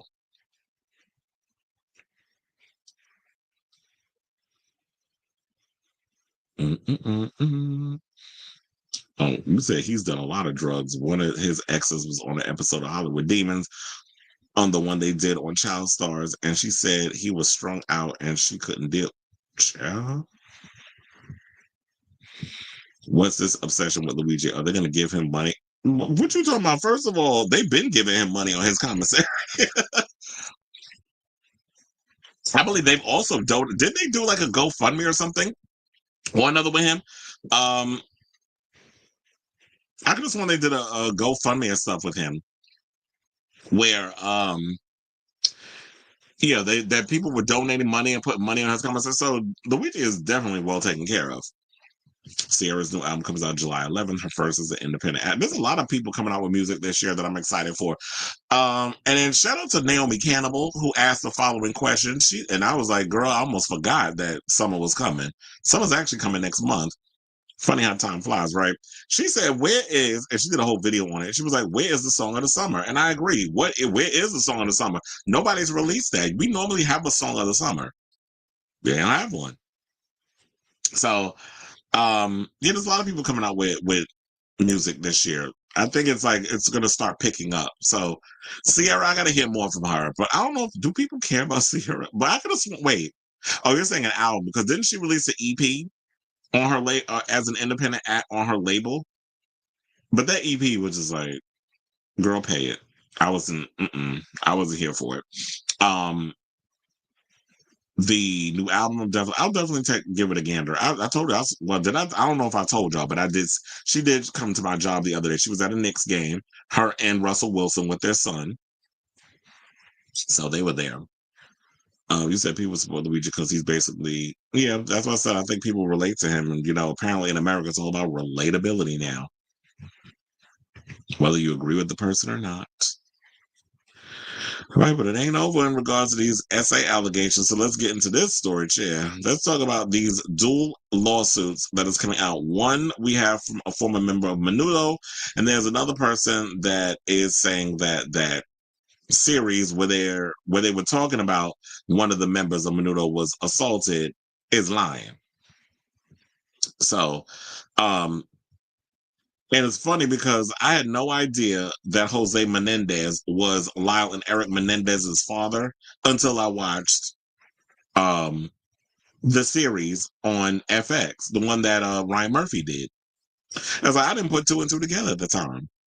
So yeah, so two lawsuits. Shout out to the Hollywood Reporter for this story. Two lawsuits filed this week related to the alleged pattern of SA of a one-time member of the 1980s boy band Menudo give contrasting narratives of the role the band's then manager played. One suit alleges that the manager repeatedly R-worded ex-Menudo member Roy Rosello while handing him off to others, including José Menendez, and the other lawsuit claims that these allegations, made for over a decade but recently highlighted in a 2023 Peacock documentary, are lies. Now, on Thursday, in a civil lawsuit filed in New York federal court, Rosello claims that for 3 years while in the Latin boy band, he was a victim of SA at the hands of Edgardo Diaz, the band's founder and manager for decades. The suit alleges that from 1983 to 1986, Diaz subjected Rosello to SA emotional manipulation and trafficking that spanned the U.S., Brazil, Puerto Rico, and other locations worldwide. Now, in the 17-page complaint filed under the Victims of Gender-Motivated Violence Protection Law, in which seeks a jury trial, Rosello lays out a detailed account giving dates that coincide with verifiable details of Menudo's concerts and TV appearances on The Merv Griffin Show, American Bandstand, and Sesame Street. During the years, he says that he was assaulted multiple times per week by Diaz and others, most notably then RCA Records chief José Menendez, who signed the band to a $30 million contract and, by many accounts, took an uncharacteristic interest in the group, flying as far as to Brazil to be at their performances and inviting the band members to his New Jersey home for barbecues. It was Diaz who facilitated these encounters, the complaint states, which took place at Menendez's New Jersey home, at a New York hotel following a Menudo performance at Radio City Music Hall, and in Brazil while Diaz was in the room. So, now, of course, they're going to sit up here and say that the band is lying. I mean, the guy is lying, but let's continue. So now, in the interview with the Hollywood Reporter this week, Menendez Murders author Robert Rand said that Eric Menendez has recalled that during these barbecues in Princeton, New Jersey, different times when José would say, I need to go into a bedroom to talk with this member or Menudo one-on-one. The former accusation against the late Menendez patriarch, who in 1989 was gunned down along with his wife Kitty in their Beverly Hills home by his sons, comes with an expansion on the accusation Rosello initially made against José Menendez in the 2023 Peacock docuseries Menendez and Menudo, Boys Betrayed, which I actually saw, by the way. That's how I first became aware, excuse me, of what these allegations and all these other things. And now here, 2 years later, we're hearing more. And now lawsuits are being filed. So now Rosello now indicates he was subjected to multiple SAs by the former RCA chief that took place in numerous countries, not just a single encounter he initially described in the series. The complaint in a potential jury trial could further solidify the evidence presented in ongoing legal proceedings in Los Angeles as the Menendez brothers seek their freedom. The brothers' second joint trial concluded in 1996 after the court did not allow any mention or evidence that their father SA'd his sons. This torpedoed their defense strategy and led them to be convicted and handed life sentences without the possibility of parole, which I know that they're still trying to go up and have all that done now, where they're trying to work on getting another trial, which I actually hope that they do, because I do feel like at the time in the 90s, and I said this before, we were talking about when I was talking about the assault of the guy by another man on a New York City subway. A lot of man-on-male assaults go underreported in the United States, specifically because I think it's misogyny. It's that whole macho situation. It's like, yeah, what were you weak?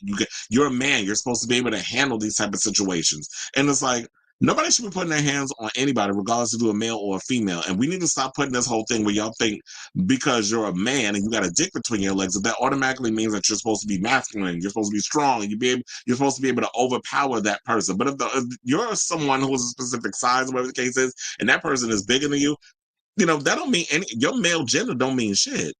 So I'm tired of people saying that or trying to just downplay or diminish something just because they're like, well, you're a man, you're supposed to be able to fight someone off, you must have wanted it, or whatever the case is. And this will come from women. That's the overall shock, that a lot of women will say this, and it's like, but y'all want to be believed.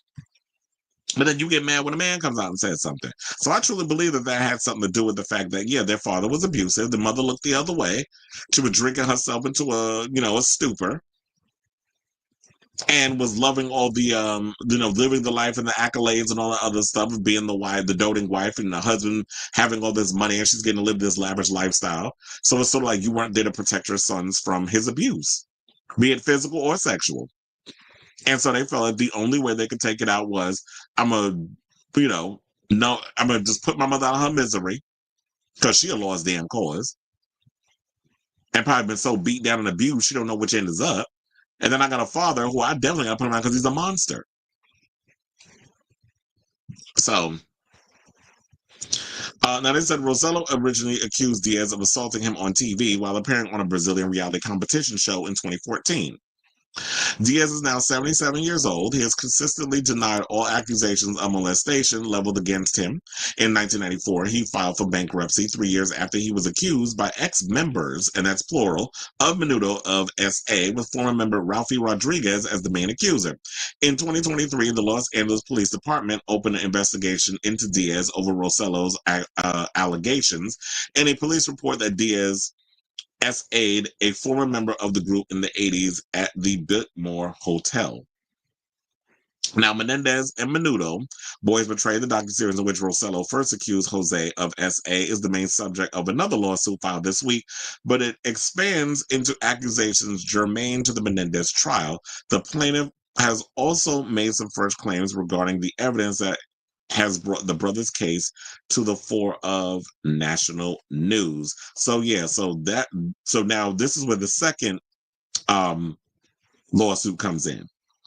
So the complaint filed earlier this week comes from Darren McGillis, who owns the rights to several Menudo songs and is now accusing NBC Universal of libel and slander, stating that it knowingly aired fabricated lies about Menudo and the Boys Betrayed docuseries, which heavily featured Rosello and looks at how Menudo was connected to José Menendez. The series provided a platform for Rosello to come forward with his initial accusation against the elder Menendez, with who Rosello said R-worded him while he was the president of RCA Records. That accusation has ripple effects that in part set off the current legal fight, Lala and Eric Menendez have taken to court to win back their freedom. Now, in the lawsuit, which McGillis filed himself without an attorney or firm to back him, he claims that NBC relied on fabricated statements and paid Rosello a substantial amount of money in the interest of tying Menudo to scandalous, false, and defamatory labels such as sexual, molestation, gay, and homosexual. No contracted members of Menudo has ever brought a civil case against Diaz, the complaint states, despite the existence of Rosello's case. But didn't I just say that there was multiple lawsuits that was filed by members of the band? So what is he talking about? They said the docuseries has damaged his business. McGillis claims he's asking the court that NBC Universal pay him $500 million in punitive damages. This is the same guy who literally just filed for bankruptcy.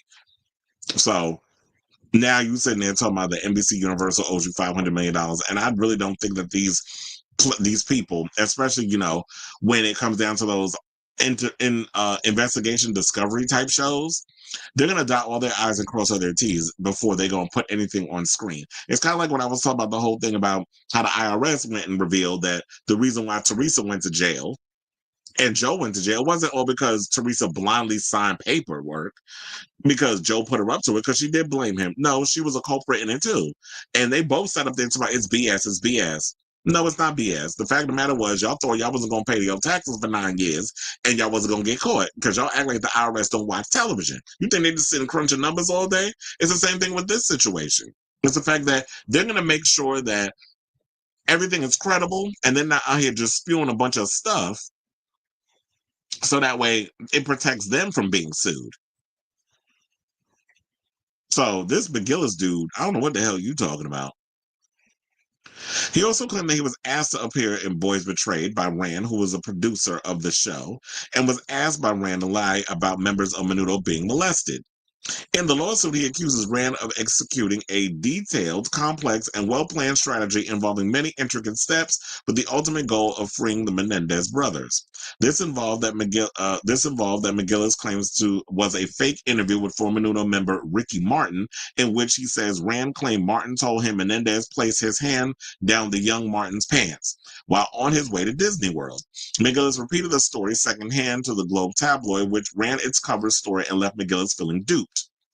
McGillis told THR by phone that he is motivated to sue and ensure that the truth about Rosello's alleged lies is exposed, and to ensure that the facts of the Menendez brothers' case are all available to the courts, their family, and the public as their attempts at regaining their freedom work through the legal system. Now, on the phone with THR on Friday, McGillis also alleged that Rand previously admitted to him that he fabricated the second major piece of evidence brought forward on the Menendez case, the letter Eric wrote, which Rand discovered in the brother's late cousin's desk while reporting on the story. Saying, quote, he told me about this letter, that he went there and the lady let him go into the house. This is what McGillis explained to THR that Rand once told him. And so he has free access. And voila, then I found a letter. Nobody knows whether I found it there or not. So he's not telling me that he planted. So he was telling me that he planted the letter. And then also, they said Rand told Hollywood on Friday that he never offered any money to McGillis to appear on Boys Betrayed, and laughed out loud at the notion that the letter Eric Menendez wrote to his cousin was fabricated, or that he would ever confide in McGillis about such a thing, saying the letter is authentic. I discovered at the home of the sister of José Menendez in March of 2018. He said. He added that Rosello was not the only former Menudo member that the Boys Betrayed producer spoke with about incidents of molestation. He was the only one willing to go on camera to speak about it, though. And that's why I said, McGillis, sir, if you was actually paying attention, there were numerous Menudo members who came out and said something. Rosello was the only one that actually came on the record to speak, but there have been many members of Menudo who have said that they have been abused. I've heard those stories over the years, so I don't know what this guy is talking about. And then on top of that, if you claim that you got all this evidence, then put it out there when you go to court. The evidence of NBC Universal, the producers of this docuseries, or documentary, that they try to coerce you to make up stories and lie about certain incidences that may or may not have happened. But the thing is, if they were gonna, whatever. Yeah, it just sounds like McGillis, you just full of it. You just mad because your situation is currently you're in the financial shitter, that you had to file for bankruptcy and that sort of thing. I don't think you have a case, but good luck. I don't understand how you file a suit and stuff without an attorney. Like, you gonna represent yourself? That's what I want to know.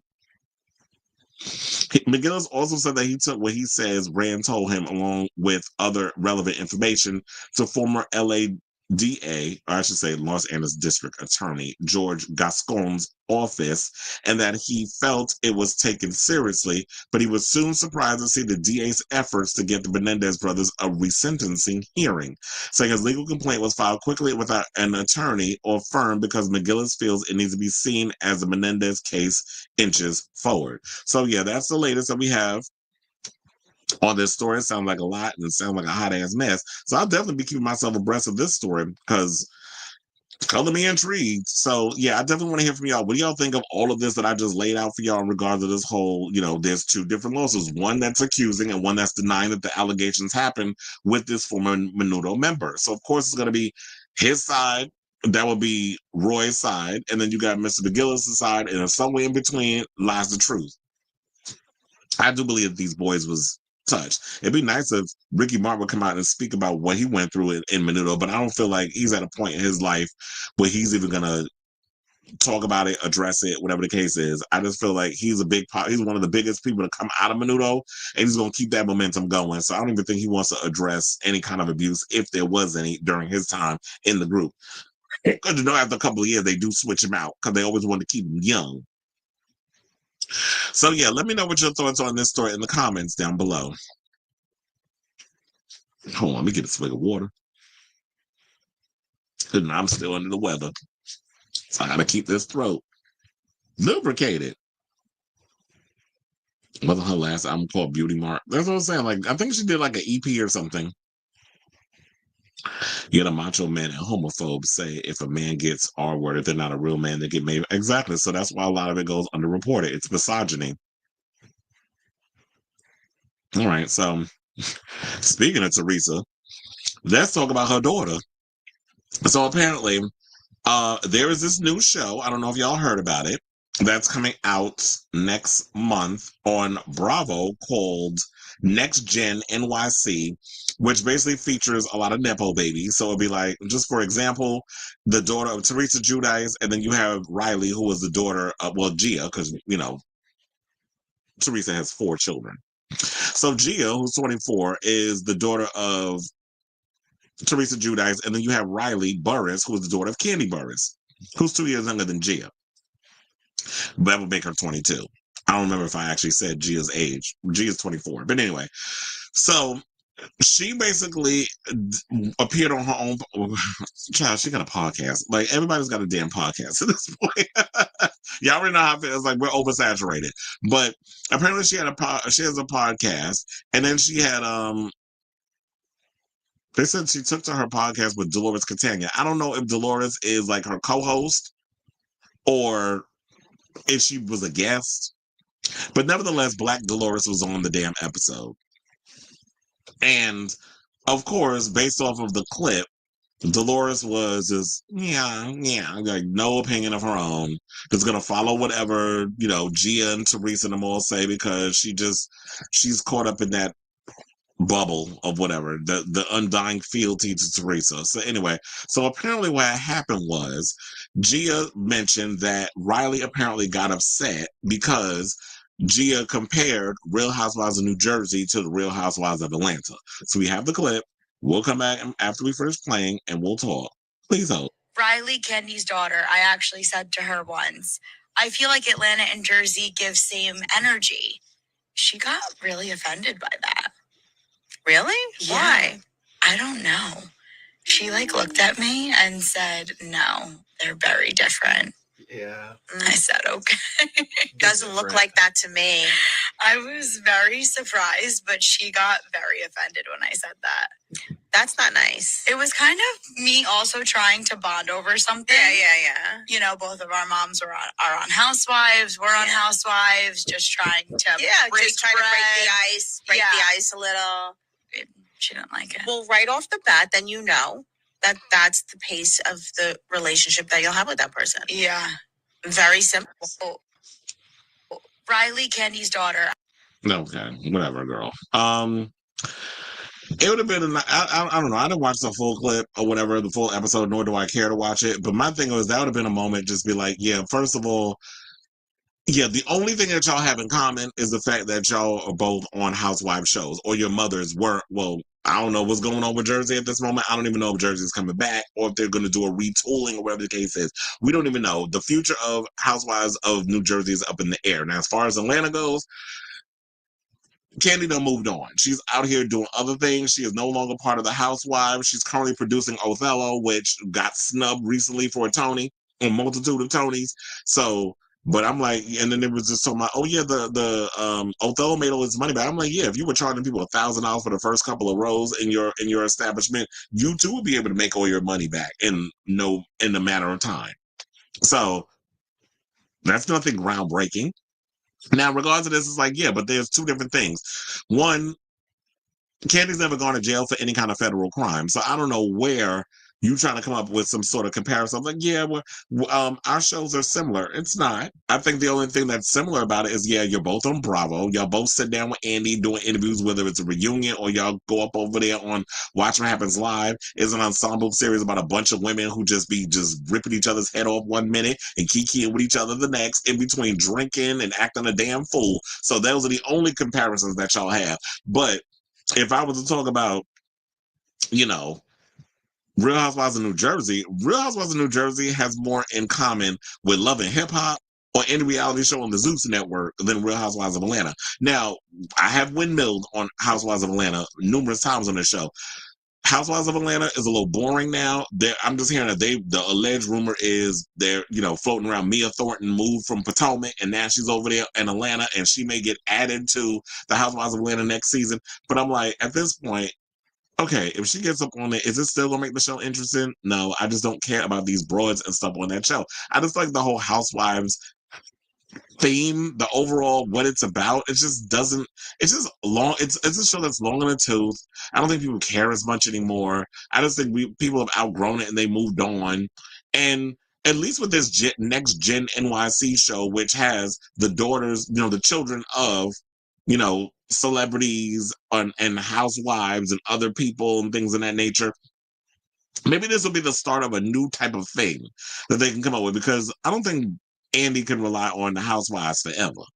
I mean, I am thinking that I will check this show out because I'm genuinely curious to see what it's going to bring. I did hear they got a trans girl that's on the show, so I'm definitely curious to see what this new show is going to bring in regards to that. But for the most part, it's like, yeah, this whole theme of the housewives, the basketball wives, the mob wives, and even though we ain't had mob wives in years, but that whole theme, it's just like, I'm over it. I'm still gagged that we got Teen Mom still on the damn air. Like, that show should have been like, they ain't teenagers anymore. They damn near 40. And then they kids having kids.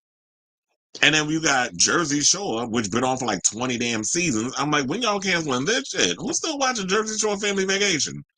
I stopped watching them during the Loud era. That would be Rihanna's Loud era. So yeah, but then what do people say in the comments? Then one person said hashtag Gia Judice, see how you and grown folks business, hashtag RHOA kids don't do that. Both are legendary, but not the same. Hashtag RHOA used to be more pointless drama. Y'all really got families hating each other. How are they the same? Hashtag Riley Burruss wouldn't speak about you on a podcast. Another person said, well, they are very different. Still, Gia did have some support in the comments. One person said Gia didn't say she compared their mothers to one another. She said she compared their shows to one another. Riley gave an unnecessary, nice, nasty retort. She is Mama Joy's grandchild, that's for sure. Yeah, so it's like, no, our shows are not the same. And she probably felt like, you know what, because Gia, the one thing I never liked about Gia, I always felt like Gia was too damn grown. It's like, Teresa, you don't have friends your age. Like, you literally interjecting your personal tea about your uncle, her Zio Joe or whoever else into, like, why are you even confiding in her? And then when people go in on Gia online, oh, she's a kid. Child, she's 24. She ain't no kid. She ain't been a kid in 3 years. So how was she a kid?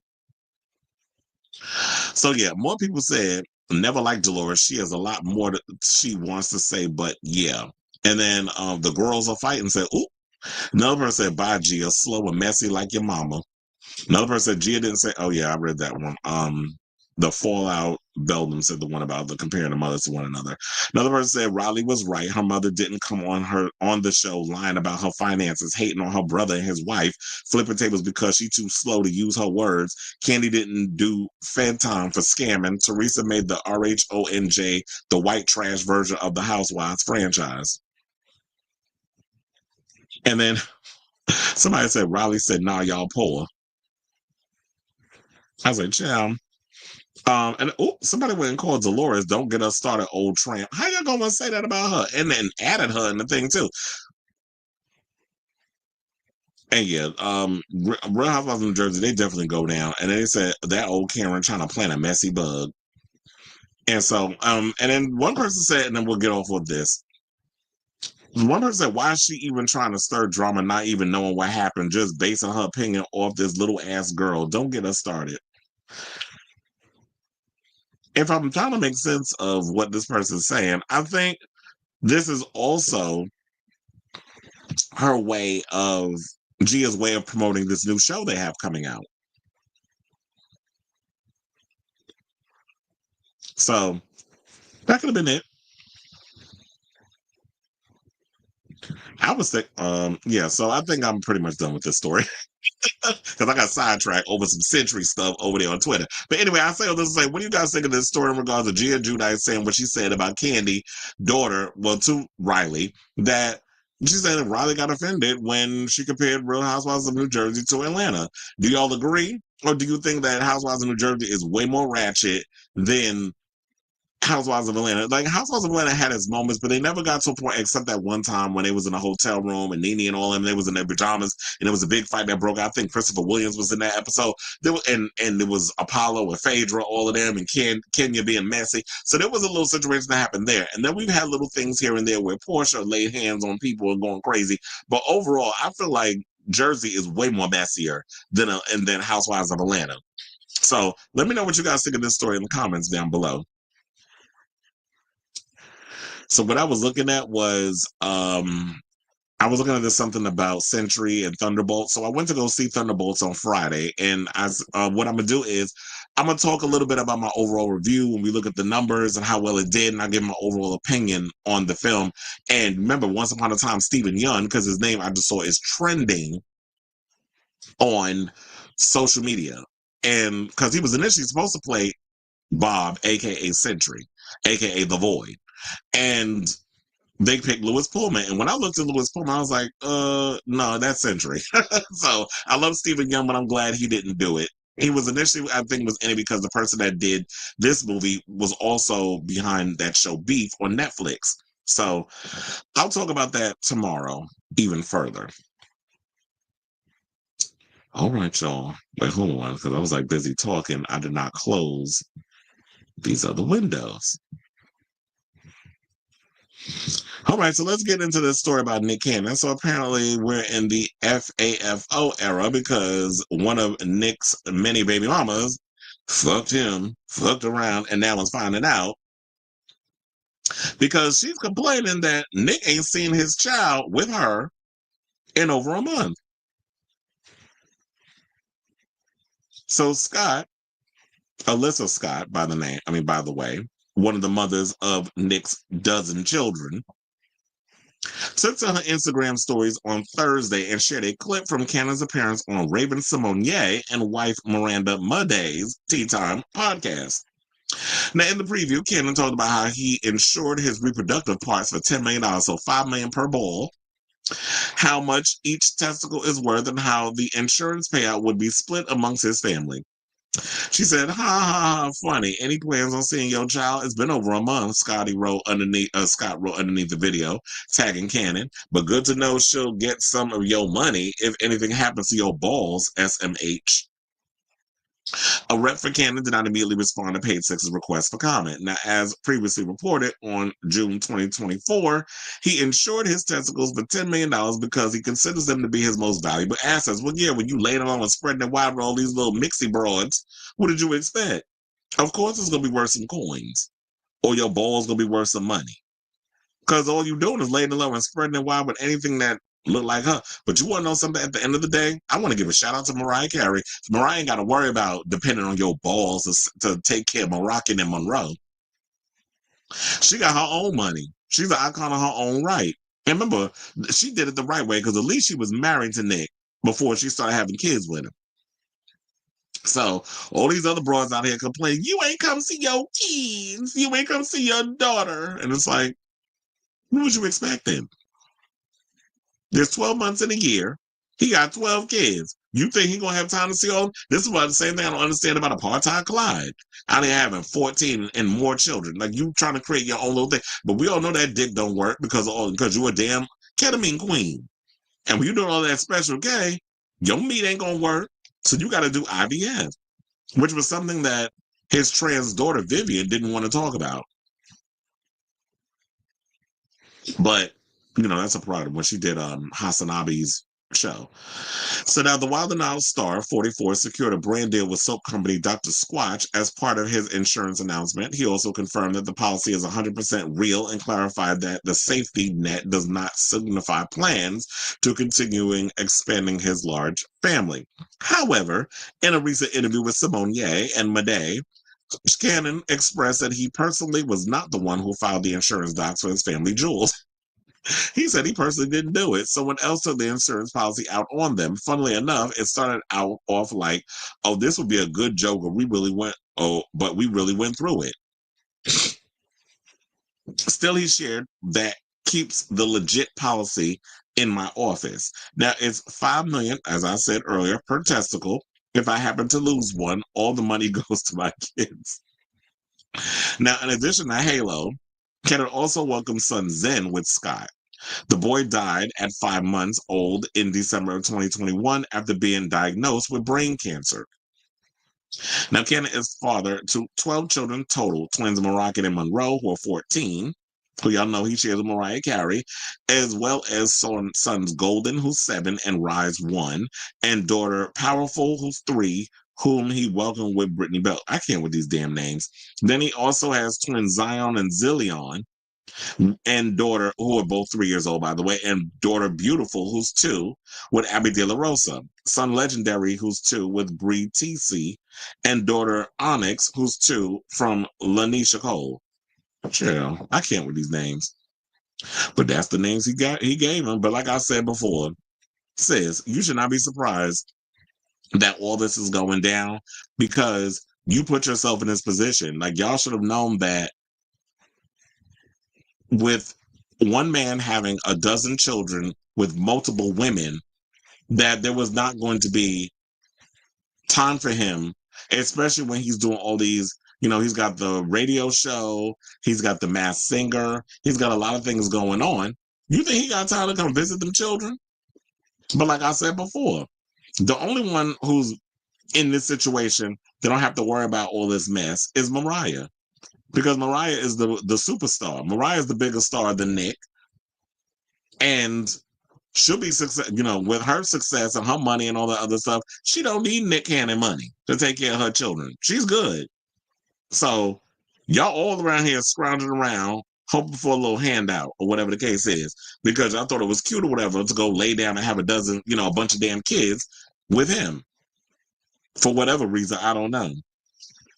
But this is the bed y'all made, so now you got to lie in it. So I say all this to say, what do y'all think of this story in regards of one of Nick's baby mamas calling him out for allegedly not seeing a child in over a month? Maybe he needs to do a plan of like, okay, I get to spend 1 month with the kids that I got with this person, or maybe a weekend. I don't know how y'all arrangement or whatever it is, but child, it's a mess. So let me know what you guys think of this story in the comments down below.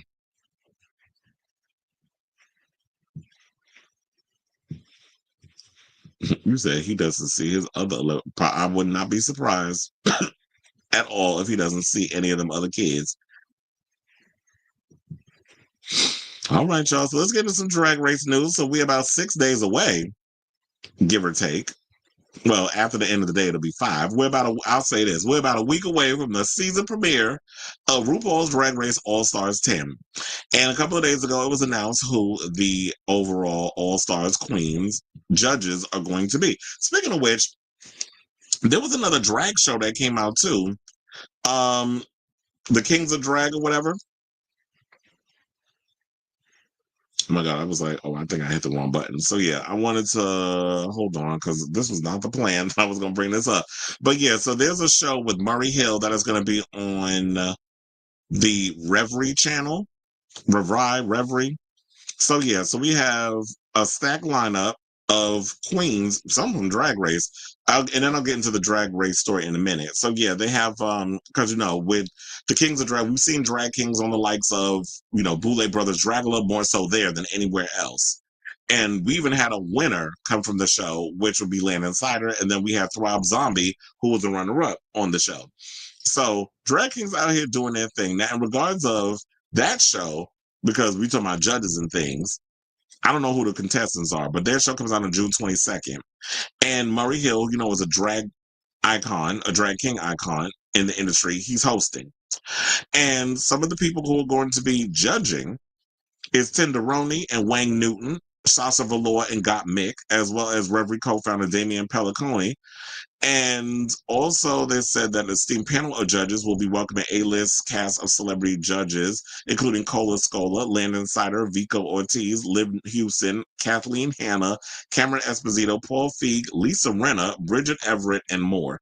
But I was like, damn, y'all was booking Lisa Rinna on here, but I guess, Lisa will show up to an envelope opening. Now, on to Drag Race. I remember, I think friends of the show, Onyx, was telling me, yeah, the rumor was that Chappell Roan is actually going to be a guest judge. I mean, a celebrity guest judge, whatever. And yes, lo and behold, it was true. Chappell Roan is on the show. So now while the RuPaul Drag Race All-Stars 10 Queens are HOTTOGO to go off to the races as pop star Chappell Roan and Wicked actresses Ariana Grande and Cynthia Erivo hit the workroom and main stage among a fabulous roster of guest judges. So this is about the third time Ariana Grande's appeared on Drag Race. I think Cynthia Erivo's been on the show before, if I'm not mistaken. But this is during the Wicked era, and this was also filmed last year, this part. So now they said that now the guest judges, in addition to Chappell, Ariana, and Cynthia Erivo, we have, and then also I heard Ice Spice, and I'm like, ain't nobody checking for Ice Spice no more. So that'll probably be filler when she's there. But I'm going to still watch because I love the show. And also we got Coleman Domingo, my other husband. Sarah Michelle Gellar's back. And then we got Kate Beckinsale with her new face and a whole lot more. Now, in the new trailer, Roan can be seen entering the workroom, putting on the queen's drag and posing with the contestants for a selfie. Saying, do any of you queens have something sexy I can slip into? She asks as she enters in a wig cap and robe before footage shows her on the judges panel in a plasticine blow-up doll look. Now, later, Erivo and Grande appear together in the workroom, declaring that the witches will see you now. Once they're on the runway, the trailer shows the pair bantering with RuPaul, saying, it's good to see us, isn't it? Before Grande chimes in, no need to respond. That was a rhetorical. And also, what people need to realize that I found funny, too, is that Ru had on this wig and then the Drag You jacket, which I thought was a cackle. I'm like, what is happening here? Ru just looked weird in that whole look, and I'm like, I like the concept of Drag You. I didn't like what they did with Drag You. Like, I've always felt that Drag You should have been a show where it's kind of like, remember like Charm School back in the day, which was on, which was like the Flavor of Love chicks, and they had Monique as a headmistress. I feel like they need to do that, where it's sort of like a mentorship of, you get a bunch of dominant and rough drag queens to come on the show, and they get adopted by like make it like The Voice, where you have like a couple of queens who mentor these girls and spruce them up, show them the way, have them do a little thing or whatever the case is, and then we get to see, they'll have to figure all that stuff out. But I just feel like they should have kind of done it that way, where it's just like you have like a drag mom who would take these diamonds in the rough under their wing and turn them into the drag superstars that they never thought they would turn out to be, but are. Because quiet as it's kept, if you looked at season 17, it seemed like there was a lot of diamonds in the roughs that after, when it came down to the Lollapalooza, which they filmed months later, and that finale, that the girls had they Tu Wong Fu glow up. Like, y'all went from boys in a dress to full-on drag queens. So now the news comes after the Drag Race announced the jam-packed cast of 18 queens for All-Stars 10, the most to ever compete in a single season of Drag Race. With a massive cast, the new season introduces a new All-Stars format. The Tournament of All-Stars, as the show calls it, will split the queens into three groups of 6. Each group will compete with one another, with the top 3 queens of each group advancing to the semi-final round of the bracket-style competition, where they will compete until the group of finalists advances to lip-sync SmackDown for the crown. So that's that. And then the new season, as I said, kicks off in about a week. We're about 5.5 days away, because today marks day 6 and half the day is gone. So 5.5 days come Friday, and I believe it drops at midnight over on Paramount Plus, and I do have Paramount Plus, so I'll definitely be on the lookout for the shows. Because I remember before, when they would do the All-Star seasons, they would drop the show around 2:30 in the morning, and I would usually stay up that late to watch the episode, just so that way I have it in my brain, and then I could do the recap, which I'll probably be doing that. on Thursday into Friday that midnight hits. I'm gonna watch the episode, and then when I come on and do my Friday shows, if I'm not working or busy or whatever the case is, then we'll do the recaps. Because like I've been doing with season 17, I'm gonna definitely keep that momentum going, and I'm gonna be doing recaps of Drag Race All Stars 10. It's funny enough, I used to do Drag Race stuff back in the day, but then I stopped. But now with this platform, I'm getting back into it. So I say all this to say, what do you guys think of this story? Are you guys excited for the slew of judges, celebrity guest judges that's coming on to the show? I mean, I don't know. Nobody really stood out to me because I'm like, Ariana Grande's been on the show before. Coleman Domingo, I believe, has been on the show before. Kate Beckinsale, I think this might be her first time. Chappell Roan is her first time. I'm not that excited for Ice Spice. So, and Sarah Michelle Gellar, yeah, she's been here. So it just, the judges, yeah, whatever. But maybe it's not even about the judges this season. It's more that they're focusing more on the queens and their glow up and where they are now in their careers. And they might be way more exciting than us giving a damn about which big celebrity is coming on to do the show. So let me know what you guys think of this story in the comments down below.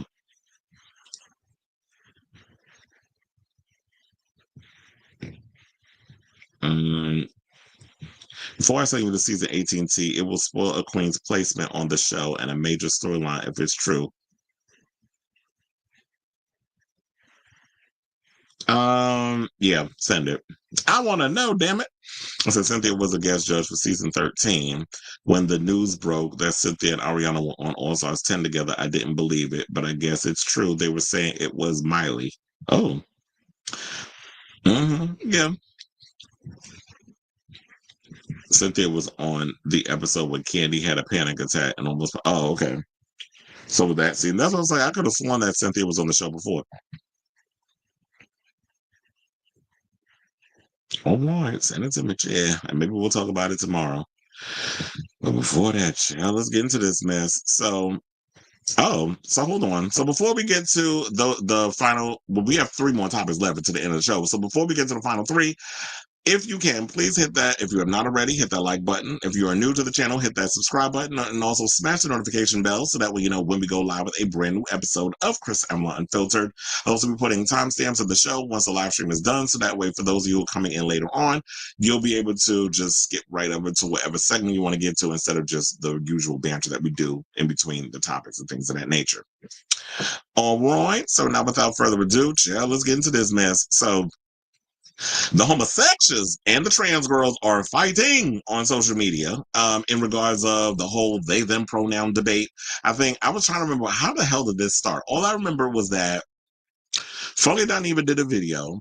I think he was on his live or whatever the case was. He was talking about they're trying to erase the T from the LGBT community, which I ain't hear nothing about that. They trying to erase trans people. But then again, I guess what he was talking about was the current administration and how they're not allowed, like if you got an X on your passport, whatever the case is, you can't travel, and there's a bunch of things. They're dismantling a lot of things within the LGBT community, including aid and health and all the other stuff. Like the stuff is just, it's just a mess politically. So if you're really, I think everybody who's from a marginalized community needs to pay attention because we're all being affected.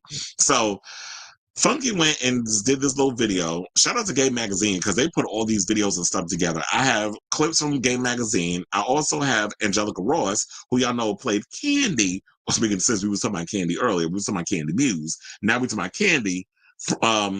What was her last name on that show? Evangelista. And then she went with a different name, Ferocity. So yeah, better known as Kandi Ferocity. Over on Pose. Has a show or whatever that she has on YouTube. I have that whole clip because I definitely want to play that. So apparently I think in the comments she went and said, oh, you could tag me into the whole thing with Funky too. But she more or less went in on Craig over on Fag Talk. Now, for those of you who don't know who Craig is Craig Stewart, who does the show, as I said, Fag Talk with T.S. Madison. And Anjelica explains that, yeah, because T.S. Madison got on the line and did a live also and was somehow, y'all gonna take care of who? Because apparently Anjelica said, I'll take care of it over something that went on. Because I think what happened was there was a girl that went in on Maddie over the fact that she said, I sent you some information, whatever the case was, you never responded. So the girl went in on Madison, and Madison basically, you know what Maddie does. When y'all come at her, she's going to eat you up. And I think Anjelica was like, you don't need to go so hard on because you want to know something, her situation or whatever she's dealing with. Because it was about, oh, you live in a janky hotel room and all this other stuff. And I think what Anjelica was saying was like, girl, you been there once. Like, you was a girl that was out in these streets being a hoe, making, sucking dick for money and all this other stuff before you got to where you was today. And we know that Maddie doesn't shy away from her past and things of that nature. However, what I think what Anjelica was saying was have some kind of empathy and show some kind of support for other people who are way worse off than you are. Because remember, you were there once, and you can't read them harder than their situation that they're currently in. Their situation might be way worse than you reading them. That only makes it, I think that probably be the final nail in the coffin. And I think we'd be so quick to jump into, let me read this person down to the floor. Let me scalp them. Because trust and believe, I get that way too. Like if somebody comes at me, I'll be ready to cuss they behind out. But then I have to also take a beat and realize, you know what? I can't be out here trying to swing on everybody. I cannot be so fearful in the color purple. I do not want to be all my life I had to fight. Like I don't want to be in that moment of like I always got to be out here windmilling on people. So when people come for me in the comments and make their little whatever, I just go and I block their ass. I'm like, I don't have time to give the energy. I don't have time to be out here because you want a reaction and I'm not giving it to you. So I'm like, if you have a problem with whatever I post in my content or you try to compare me to other people or try to, say all kinds of little shit that pisses, that might sting a little bit. It's like, I'm not engaging. You're getting the block button. You ain't ever got to worry about what I'm doing over here. So yeah, so Funky basically was talking about how the removal of trans people within the acronym LGBT. And there were people that were saying that yes, trans people should be separate from the rest of the community, as in the gays, the lesbians, and the bisexuals. Which I don't agree with that, because number one, and I feel like a lot of y'all seem to forget this, especially a lot of you homosexuals. If it wasn't for the T in LGBT, y'all would not be walking around here having all the rights that you have. You wouldn't be able to suck dick the way that y'all be out here having. You wouldn't be able to take multiple dicks up your ass the way a lot of y'all have been taken. So I don't understand why a lot of y'all be out here trying to dismiss trans people when if it wasn't for Marsha P. Johnson and Sylvia Rivera and the Stonewall era where a trans woman threw a brick through that damn window and we had the Stonewall riots, a lot of y'all would not have the rights that y'all have today. So I'm tired of people consistently dismissing trans people like they don't play a crucial role in the movement regarding our civil rights as LGBT or as queer people. So I do have that clip of what he had to say so that way y'all can hear it. It's because I always gotta lay down the foundation before I play the clips, and then we'll come back and talk. Please hold. So y'all, there is a new wave of energy that is going on within the LGBTQ plus IA community that got me feeling a little uncomfortable, and it's the annexation of the T and everything else after LGB. I've been seeing a lot of content lately, lesbians, bi, and gay people proclaiming, I'm an old school gay. All I want is marriage equality, be able to adopt kids, equal protection under the government, right to marry, insurance, anti-discrimination, and to be left alone. Don't lump me in with the trans QIA plus when those people over there want gender fluidity, pronoun changing, and all these other radical things. So y'all, there is and so for me, I'm going to be very honest with you. I'm an old school gay too. You know what I'm saying? There are moments where I feel like the younger LGBTQ plus community has been doing way too much and has been trying to take society way too fast. But then again, there are people that can say that's ignorant. You know what I'm saying? That progress is a good thing. I don't really know how to feel about all of that. But here is what I do know I feel succinctly. I don't know if I can get down with members of the LGBTQ plus community being so quick to annex the TQIA plus people. I just don't know that I'm behind that. I just don't know that I'm behind that. It's giving pick me energy. It's giving hey. And so for me, hey, dominant society, I'm the type of gay person that can fit in with y'all and not cause any anxiety or strife. So pick me and I'm going to help y'all turn against the rest. Okay. For the record, and I may catch some flack for this, for the record, out of my mouth, and I stand 10 toes down on this. I do think that there are certain pockets of trans people, certain pockets of gay, lesbian, liberals, progressives, these younger generation. I do think that there are certain pockets of them that are doing way too much. I do.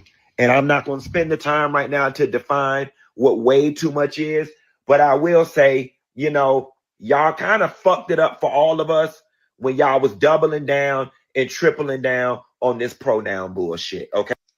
Wait, hold on. First of all, you can't sit up here and say that you're not going to break it down, but then you're going to make the accusation. If you're going to put the allegation out there and say that I'm not going to break it down, then don't go there and say that people who come up with pronouns or want to be respected by their pronouns, which pronouns have always been a thing. They've always, like, non-binary people is not something, or non-binary or gender non-conforming, that is not something that just was created yesterday.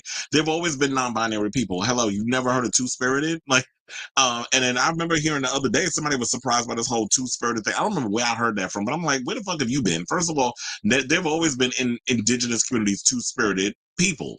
So this is nothing new. Just because y'all are becoming aware of it does not make it new.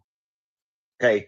That really is what got them folks over there all upset. All right. Hey, dominant society. They was moderately upset when y'all started all this shit with these pronouns and these, you know, all the genders don't. You kind of did a little too much and fucked it up for everybody. However, I still love you. I still support you. And I still am going to rally behind you and protect you. But for the other members of the LGB, I just don't know that it's right. Despite the fact that I feel like some of the TQIA plus has been doing too much, I just don't think the right move is for the LG and the B to separate from the TQIA plus. I just don't think that's the right move. But he has to really feel. Well, I think what he really needs to realize is that, yeah, by you saying that they doing too much, that is the exact reason why they want to separate from the trans, because they feel like with the trans people, with all these eyes on them being pretty much used as a scapegoat by the Republican Party, while you have politicians out there. First of all, the bigger fish to fry is the fact that these politicians are using Mexicans and trans people as a scapegoat for what they're doing to our government, just fully dismantling our government. But y'all want to be focused on pronouns and this, that, and the other. All people who are part of the community want is the fact that y'all should come and just respect. If I want to be called they, them, if I want to be she, her, he, him, he, they, if those are my pronouns, I'm telling you what my pronouns are and just respect it. That's all they're saying. So when you saying they doing too much, you need to be specific as to who is the too much coming from. Because I feel like at times, the ones that was really out here being hell of aggressive in regards to what was going on was white trans people. That's who was the ones that was out here doing it. The reality is the black trans was getting astray because it's easier to go after them, but it was the white ones that was doing it, that was doing too much and being all extra with a lot of the things and stuff that was going on. So if we're going to talk about it, that should be the conversation. It wasn't necessarily like you're generalizing a whole group of people, but it was the white homosexual or the white LGBTs that was out here doing the extra shit. Because those are the ones I was noticing that was doing all of that and was getting a lot of traction because because at the end of the day, white people get to be white. So their stories and their things and what they coming up with and what they're doing is going to get way more traction over what the black trans is doing. So you can't say you're going to fully support somebody, but then you talking about, oh, they doing too much. Because I need to understand, you need to define what that too much is. Or what that too far is, because here's the thing: y'all want the same rights. Y'all want to fall in line with heteronormative way of living. I want to be able to get married. I want to be able to, well, basically that means you want to reap the same benefits that straight people get being married. But quiet as it's kept, straight people ain't all like happy being married anyway. What's marriage all? Marriage ain't all that is cracked up to be. So that's what you want. You want to be afforded the same amenities that your heterosexual counterparts get to take advantage of. So that's what y'all need to call it out as what that is. It ain't got to necessarily do with, oh, well, because we want equality in other places that we messed it up for y'all. That, you know, because gender identity ain't got shit to do with sex. It's two different things. Sexuality and gender identity is not the same thing. So I feel like, and then I'm sick and tired of y'all talking about this old school gay. What the fuck does that even mean? What is an old school gay? Because last time I checked, all the old school gays died in the AIDS Holocaust back in the 80s. So what old school gay are you talking about? You meaning that y'all were set in a certain way of a belief? Because last time I checked, we didn't really have a lot of representation out here in these streets. It's been what, since, how long has marriage equality been around? Like a decade? Like all this stuff still with the gay community getting equal rights and all stuff, this is still brand new. I think it happened during the Obama administration. So that was like, yeah, about a decade ago. So a lot of the stuff that's going on with our community that we're still getting little by little rights and all this other stuff, this is still fresh. This is still relatively new. And it sounds like y'all want the crumbs. Y'all just have it with little crumbs that y'all getting. So you can't sit about here and say somebody's ruining for y'all because they want equal rights as well. Trans people should have just as much equal rights as the gays. But that's always been the reality when it comes to gays versus trans. A lot of these cisgendered homosexuals run around here thinking, yeah, we got our shit, so we're better than. Fuck those people over there. It's no different. And when you said pick me energy, that's exactly what it is. When you get certain Latinos where it's like they want that assimilation to whiteness, hence why they voted for Trump. They'll vote against their own self-interest so they could be in close proximity of those people over there. They still wouldn't spit on your ass if you was on fire. So yeah, there were some people in the comments, and then we'll get to the thing about Craig in a second. But you know, it's always like, I got to dismantle little things. So the whole y'all, someone said the whole y'all doing too much mindset that's deeply rooted in intergenerational trauma and respectability politics, especially in Black queer communities. We were taught that survival meant shrinking ourselves. And that's exactly what it is. It's like, I got to dim my light so that way we can, if I just put my head down and dim my light just enough, then they'll be like, okay, we'll give y'all a little something so y'all can go away and leave us the hell alone. That's what it is. Like, I'm not dimming my light. I'm not putting my head down. I'm not hiding who I am. So that way we can get equality. Because is that really equality? If you got to dim who you are as a person? It's not. So assimilation, as I stated before, won't save us. It didn't work for our elders, and it won't work now. Wanting to separate the T from the LGBT isn't old school. It's regressive. It mirrors the same proximity to mainstream thinking that has always left the most marginalized behind, especially trans folks, disabled queers, Black femmes, and anyone who doesn't fit nearly into a binary or a box. That's not pride. That's pick-me politics, which is literally what Daniva seemed like he flip-flopped on. Like, you were saying one thing, but you were contradicting yourself in what you're talking about. It is pick-me behavior, but what you're saying is also pick-me politics.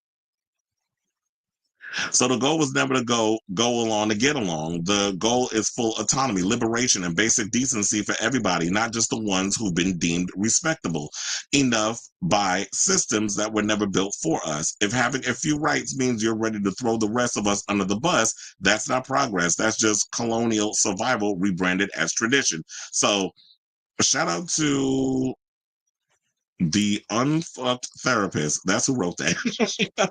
So shout out to you, because you was on point with your commentary. So I'm gonna definitely just leave it at that with that. So now let's move on to Craig. So Anjelica Ross went over on her podcast over on YouTube, and if you want to look her up, it's at Miss Ross. You could definitely look that up at her show, and I have the clip and everything here. So apparently Anjelica did a video on her page where she was talking about Craig and talking about she's shaking the table, that Craig, apparently, I guess she was, and people say, why are you bringing up old footage or old video or something? Because it apparently said something disrespectful, back in the day in regards to like they, them pronouns. I don't like the fact that y'all keep coming up with new stuff. So therefore, I'm not going to use a they, them pronoun. I'm going to just call you by your name.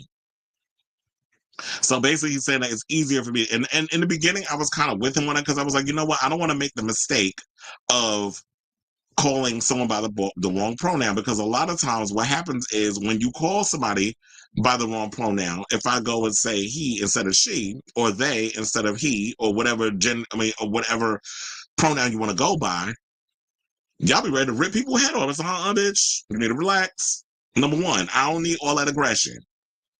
Which is why I think a lot of times I'm like, for me, the safe bet would be to call you by your name. But then now thinking about it and how all this was breaking down, to me, I feel like it's more disrespectful. And it's because if you could take the time and the energy to have to constantly remind yourself to just say this person's name, then you could put that same time and energy into remembering that person's pronoun. So that's the way I kind of wrap my head around that. So yeah, I do have that clip of Anjelica talking. So we'll come back, and what they were basically saying, so shout out to Gay Magazine for this. They said, following Funky Donnie's recent video denouncing the removal of the T in LGBT, Anjelica Ross is calling out both Dineva and Fag Talk host Craig the writer Stewart for their stance on they/them pronouns. Now, both Dineva and Stewart have made previous comments expressing frustration about non-binary people making it harder for people to understand the LGBT community due to the use of they/them pronouns. The long-time pronoun debate has ultimately caused some within our community to want to separate from the new language around gender. Now, we already know what Dineva expressed. But yeah, as I said before, Stewart has previously said that he'd rather call the person who identifies as non-binary by their name instead of using they/them pronouns. And he said that because it could be at times grammatically incorrect, and he doesn't want to, I guess, make that mistake or whatever. But so let me just play what she had to say, and then we'll come back and talk. Shook a little table, got the girls a little upset when I was calling out your performative activism, because you want to speak up whenever somebody has wronged you in the LGBT community. Craig, people want to be selective with their outrage. I saw folks was outraged. You know, Tamar is thinking that she's, you know, at a gay function, and, you know, girl, you know, this and that, and she's saying the things or whatever. And they wanted to use that moment, I think, to make an example out of Tamar, and got really heated. But my thing is, girl, sit your ass down. You the same person talking about how confused you are to use they/them pronouns. Sit down. Okay, so I'm gonna just leave it there, because then I have the full clip of Anjelica breaking it down. So I told her it's a whole thing. And so then her and Craig was going back and forth on social media. Well, I think he posted something in the comments, whatever the case was. Then Maddie, and I think you can find it on her YouTube page. I mean, not YouTube, on her Instagram. I'm not gonna play the whole thing because they went on for like an hour, and I was dragging it. So I need, like, when it comes to things, I ain't got time to be playing the whole thing. Y'all can go watch the full thing. But Anjelica did clip because someone sent it to her, and she posted it on her show. So we're gonna play her version because she sums it all up better anyway. So yeah, Craig was in the comments. Maddie got offended with somebody. Oh, y'all talking about who you gonna check? Who gonna check me, boo? Like, she had one of those charade moments from the housewives. Like, who gonna check me, boo? In that whole situation, it was a misinterpretation. Anjelica said that she and Maddie did talk privately over the phone, and they worked it out. But she had a lot of smoke for Craig, and this is what I don't understand with Craig. So you got all this smoke for Hope Giselle and Anjelica Ross when they checking you over this they/them pronoun situation.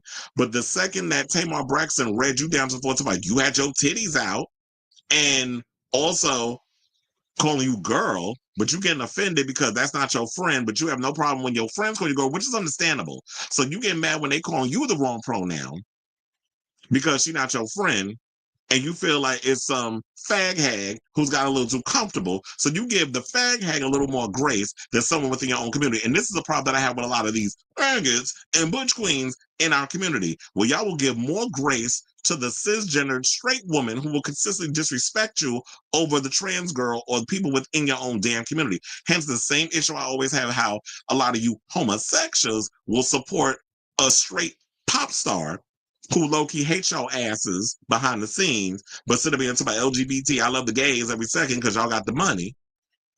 But when it come down to it, they would spit on your behind if you was on fire. So I do have that clip. We can take a gander over to the YouTube, and we'll play Anjelica speaking on it. Please hold. First, I want to address something important because after I had posted my reel and shared my thoughts about, you know, the Craig and Tamar Braxton situation, T.S. Madison posted a video tagging me, thinking that I was kind of including her and coming for her. But let me tell you, Madison and I got on the phone. We had a real conversation, sister to sister. We listened to each other. We cleared up whatever misunderstandings there were. And we both agreed to communicate more moving forward, you know, and understanding that when we don't communicate, there's less room for, you know, misunderstanding and for people to spin drama between us. And I think that's growth. That's what community looks like. But now let's talk about Craig.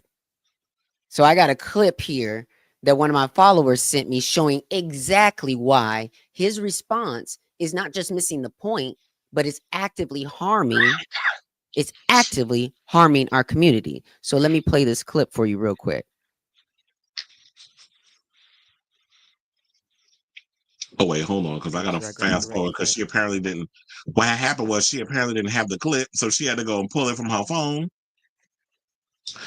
And oh wait, then the clip she showed cut off half his head. So I guess what we'll do is we'll play up to that part and then we'll come back because I had to fast forward it. Hold on. I'm glad I watched that video earlier so I know how to put it. Okay, here it is.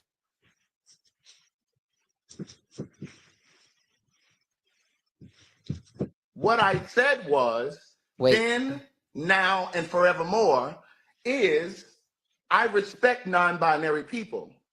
A few moments later. I'm not going to use them or they. I'm still not going to use it. Well, I am. And that's fine. I am. I'm going to use the person's name. I am. I'm going to use they because they and them is not hard. It's not. I don't give a what you It's say. not hard. It's not. They and them is not hard, Craig. It's not hard and it's not confusing. But what I'm not going to be is accused of misgendering. So I'm going to use your name. Okay, great. And Anjelica, neither one of you can force me to buy into your politics. You cannot. And I'm not interested in jumping on every new thing that the queer community comes up with. I'm not. And if Okay, so I gotta pause that there. And to me, it feels like it was more about his ego than anything. When you're saying, well, it's not hard for me to say, and he openly admitted it. And I think T.S. came to the conclusion what she said is because Anjelica and Maddie had a conversation. But I'm wondering if that was like after this video that she called her up and had this conversation. Because I'm trying to wonder what the timeline is on that. But anyway, that's neither here nor there. The reality is the fact that Craig was like, I think he was in his feelings. It was more about his ego. So you're willing to, like I said before, you're willing to give Tamar grace. You wouldn't read her down to the floor, which all the gays wanted you to do because she was disrespecting you. And they wanted you to check that chick who has made a whole career out of, using a lot of our lingo and a lot of the things that we do and then popularize it and made money off of, but you don't have that, but you got smoke for the trans girls. So it just goes to show the blatant disrespect. He even made a comment about, oh yeah, I've been not on here, but I think it was something else. I don't remember where it was, but I do remember he was saying, oh, I've been in this space doing things. I didn't just become famous on the T.S. Master. Yeah, I got a bigger platform because I'm on her show, but I was doing all this other stuff probably when you was in the military going by your original gender. He did kind of play into that thing too. So when Anjelica was her, her former gender, and in the army, and I don't remember what part of the military she was in, but I do remember hearing that she was. I was out here writing all my books and doing all this other stuff. So that attitude with the overall pretentiousness that he comes up with because he's Ivy League educated, which, funnily enough, Anjelica can battle his ass in that because she said on this episode, she was like, I've been in the room with Obama. I've had conversations with Joe Biden and Nancy Pelosi and Kamala Harris about trans issues and those things that affect the community. And I'm going to tell you why she went and why I brought that up, because there was something that apparently Craig got time. Because a friend of mine, a source, went and sent me a screenshot of something that he wrote. Because he said, I'm not going to go back and forth. But yet and still, every time he see a video about his ass, he writing some shit online. So I'm going to play the rest of this clip and then we'll come back. And so I knew this was going to be a long one because when we talking about this debate, this issue, this is not something that could be judged down into like a 10-minute situation. So let me just play what Anjelica had to say because she definitely gathered his ass. Let's keep playing. if that makes me disrespectful, then so be it. So I just want to play that back one more time for the people who are just getting into the conversation. I'm gonna play that back one more time so that we're all on the same page before I fully read into the situation. Okay. Let me go ahead and play that one more time before I fully read into this situation. Here we go. Hope you're paying attention. What I said was then, now, and forevermore is I respect non-binary people. A few moments later. I'm not going to use them or them. I'm still not going to use it. Well, I am. And that's fine. I am. I'm going to use. I'm going to use a person's name. I am. I'm going to use they because they and them is not hard. It's not. I don't give a what you It's say. not hard. It's not. They and them is not hard, Craig. It's not hard and it's not confusing. But what I'm not going to be is accused of misgendering. So I'm going to use your name. Okay, great. And but hope, Anjelica, neither one of you can force me to buy into your politics. You cannot. And I'm not interested in jumping on every new thing that the queer community comes up with. I'm not. Question before I get back to this. Since when is gender identity, they, them, pronouns, that sort of thing, when was that ever political? I could have sworn that that's just a way of life. If you're an LGBTQIA plus person, me being gay is not political. It's just a part of who I am. Me being transgender is part of who I am. It's not political. Me being non-binary is a part of who I am. It's not political. You being a butch queen sitting in your bed with your titties out, wearing a goddamn do-rag on your head is who you are. It's not political. So what the fuck are you talking about? I'm not going to get in your political game. Like, you sound dumb. But anyway, and you're supposed to be the Ivy League scholar, but just because, like I said, just because you got a bunch of degrees sitting up on your mantle, it don't make you smart. It makes you look smart. It don't make you smart in a whole lot of ways.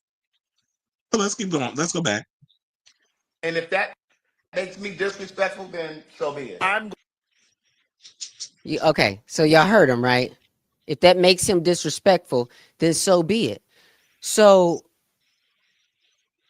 here's the thing. Craig says, I respect non-binary people, but then turned right around and says, I'm not using they, them pronouns. I'm just going to use your name. Respect is not just a word you toss around, baby. It's an action. If you say you respect someone, but refuse to do the bare minimum to affirm who they are, that ain't respect, baby. That's performative. That's what I've been calling now, performative activism. Second, Craig says, you can't force me to buy into your politics, but let me make this clear. Pronouns are not politics, Craig. Pronouns are about acknowledging someone's humanity, their dignity, their identity. Reducing it to politics or a trend erases real people's lived experience. And when he says, I'm not interested in jumping on every new thing the queer community comes up with, well, baby, non-binary people are not some new thing. We have existed across time, across cultures, across history. This isn't a fad. This is an identity. This is life. So this is not just about a clap back. This is to clarify, because it's not just about Craig. It's about anybody who thinks that they can claim allyship while picking and choosing which parts of us they're going to acknowledge. You don't get to halfway respect us. You either show up or you don't. And that goes for you too, Funky Dineva. And as for me, I am going to be with the people for the full community. For those of us who have been erased and misunderstood or disrespected, that's the energy I want people to be bringing into every conversation, every collaboration, every situation. So that energy I was talking about that you were giving to Tamar, if you have that energy on the behalf of trans people and non-binary people, then baby, yes, gold star. But you showing by example with your own words, Exhibit A. You gave me a receipt. You thought you was doing something and it handed me a receipt in the process. As I said before, sit down and maybe read a book. Maybe read a couple books. I know you're college educated, but I think you missed a couple classes on gender, identity. Yeah.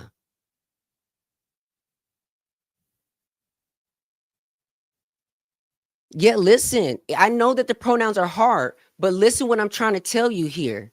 It's not hard to say, I will try. Is that hard? Is that hard? Is it hard to tell your friend, I will try for you.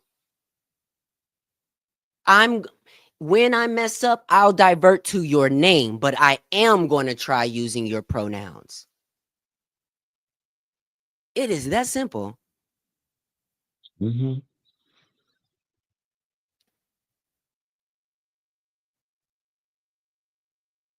Any confusion?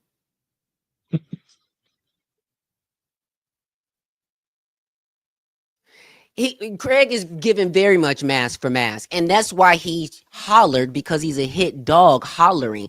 That's why he was hollering like that, because let me tell you something. He was trying to hide behind, I'm just going to call them by their name.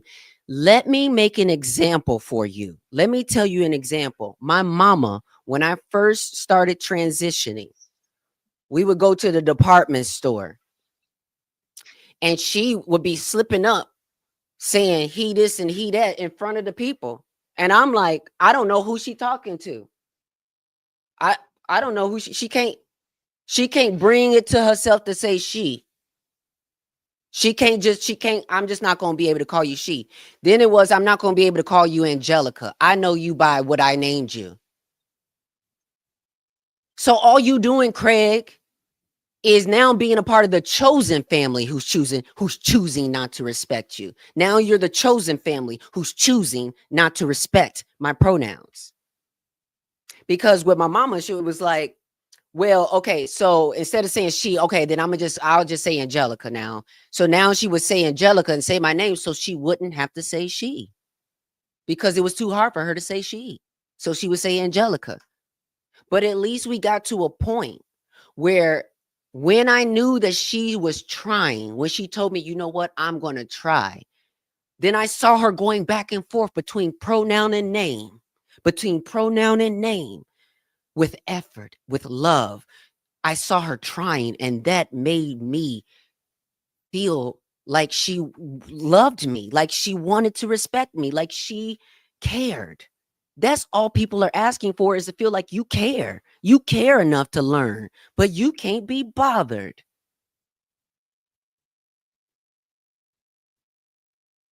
You can't be bothered. So that's why sometimes you girls specifically need to get talked to a certain way until you get it. Because here's the situation. I am not obligated to give respect to anyone who does not respect me. I am not obligated to give respect to anyone who does not respect my community.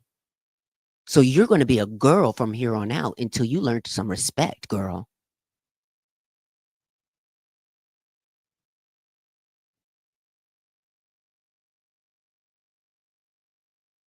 All right, so we'll just leave it there. Because I was like, she made her point. She was like, girl, I'm gonna just keep calling you girl until you learn to respect, other people. And so I get it from her standpoint. I think Craig was in his feelings about it because he was feeling like, oh, y'all don't get to come around and police what we can and cannot say and all this other stuff.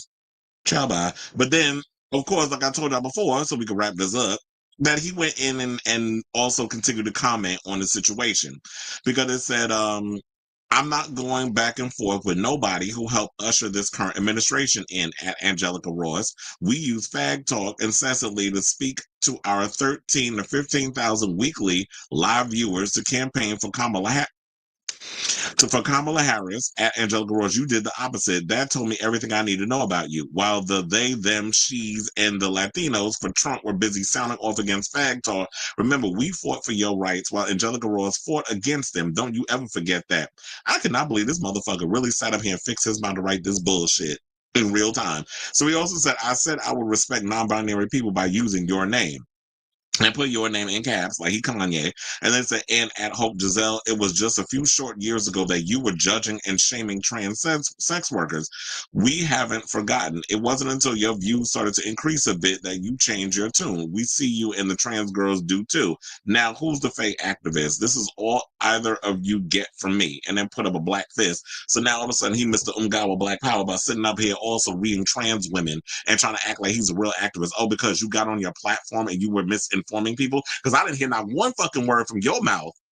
And I'm not even going to get on Maddie about this because Maddie is not really that savvy in a lot of things. The one thing that was bothering me about her, she kept saying, I'm not that smart. I'm not that smart. It's like, girl, you're intelligent in your own way.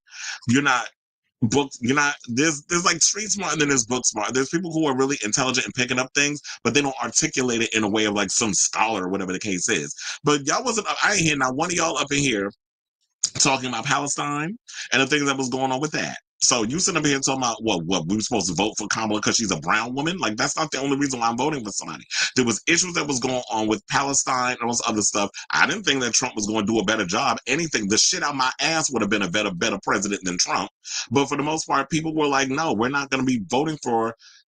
And I don't even think vice presidents have ever been a person that have successfully succeeded the president.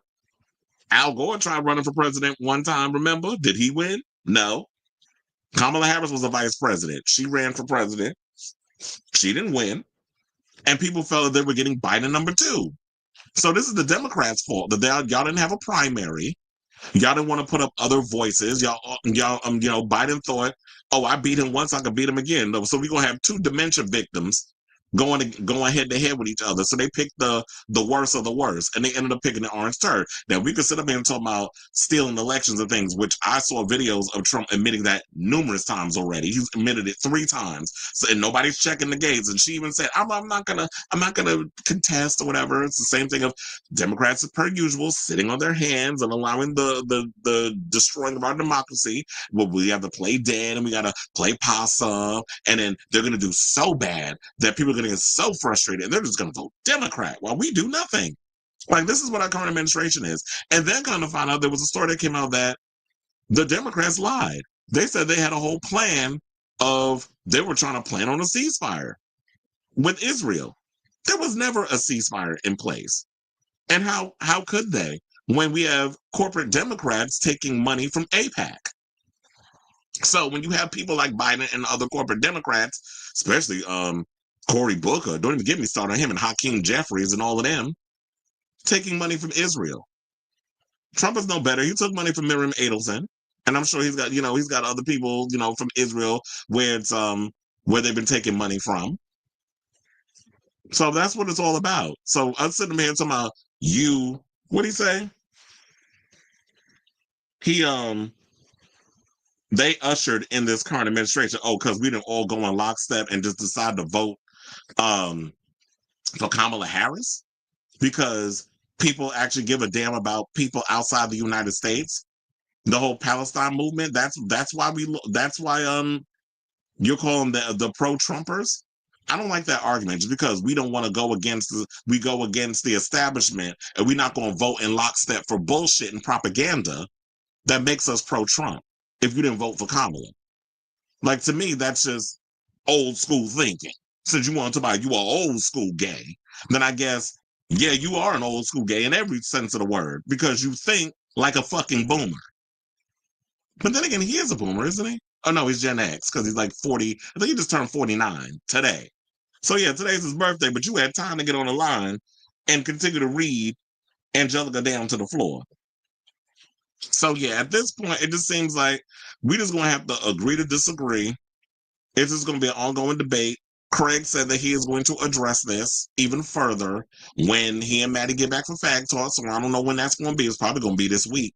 But I'll definitely be keeping abreast of it as it develops. I will be watching that, and I'll bring those clips over here. And then if Anjelica opts to respond, then I will bring that clip over here, and then I'll give my opinion based on what they're saying, and we'll talk about it. So I still have to say, even though this is a pretty long damn debate, what did y'all think of this story in regards to what Craig had to say? And I was with him on the whole, you know what? To make it easier, I'm going to just call you by your name. And that's the way I thought about it in the beginning. Excuse me. But to me, it's just like, yeah, now you do some, well, even though it's not that hard, I'm not going to call you that anyway because I'm not going to let them tell me what I can do. I'm not going to let them tell me how I should respond to the they-them situation. But you had no smoke and all the grace for when Tamar disrespected your ass in New York during that live with the Fag Talk. So it just goes to show, like I said, a lot of you butch queens love putting y'all head up these cisgender women's asses because y'all want to be in close proximity to that. But when it comes to your own damn community, it's like you wouldn't even spit on their ass if they was on fire. Fuck, get out of here with all that performative activism shit. So yeah, I definitely want to hear from y'all. So let me know what your thoughts are on this story in the comments down below. And speaking of comments, we got so many. Let me scroll on up. Oh, you said Morphine's drag mother and Miami icon Athena Dion is going to be on season 18. Oh, that should be cute. I'm looking forward to that. Yeah, Aja hasn't been on the show in a long time. I'm actually hoping that she goes really far because I like Aja. The pronoun conversation didn't become a big deal until the elder homosexuals, such as Funky and Craig, wanted to criticize it because they couldn't understand it. And my thing is, if they actually shut the hell up and actually took the time to understand what all this is, then maybe they could be a little more open-minded. And you have to realize, y'all have these big platforms and y'all be saying all that stuff on there. But I understand what it is.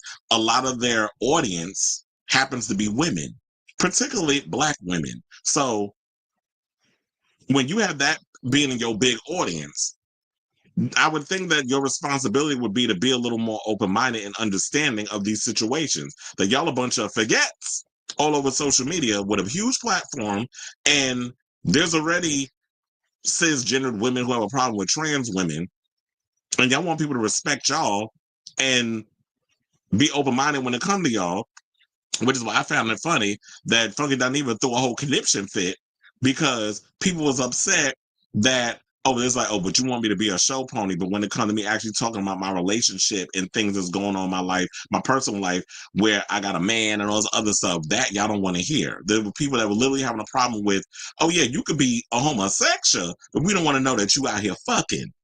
We want you to be a unit. We want you to actually just like not have, we don't want to know that you out here hunching. It's like, but like, just like y'all be out here getting y'all cheeks clapped, straight people, we get ours clapped too. When I'm the one that I do the clapping. I don't get them clapped.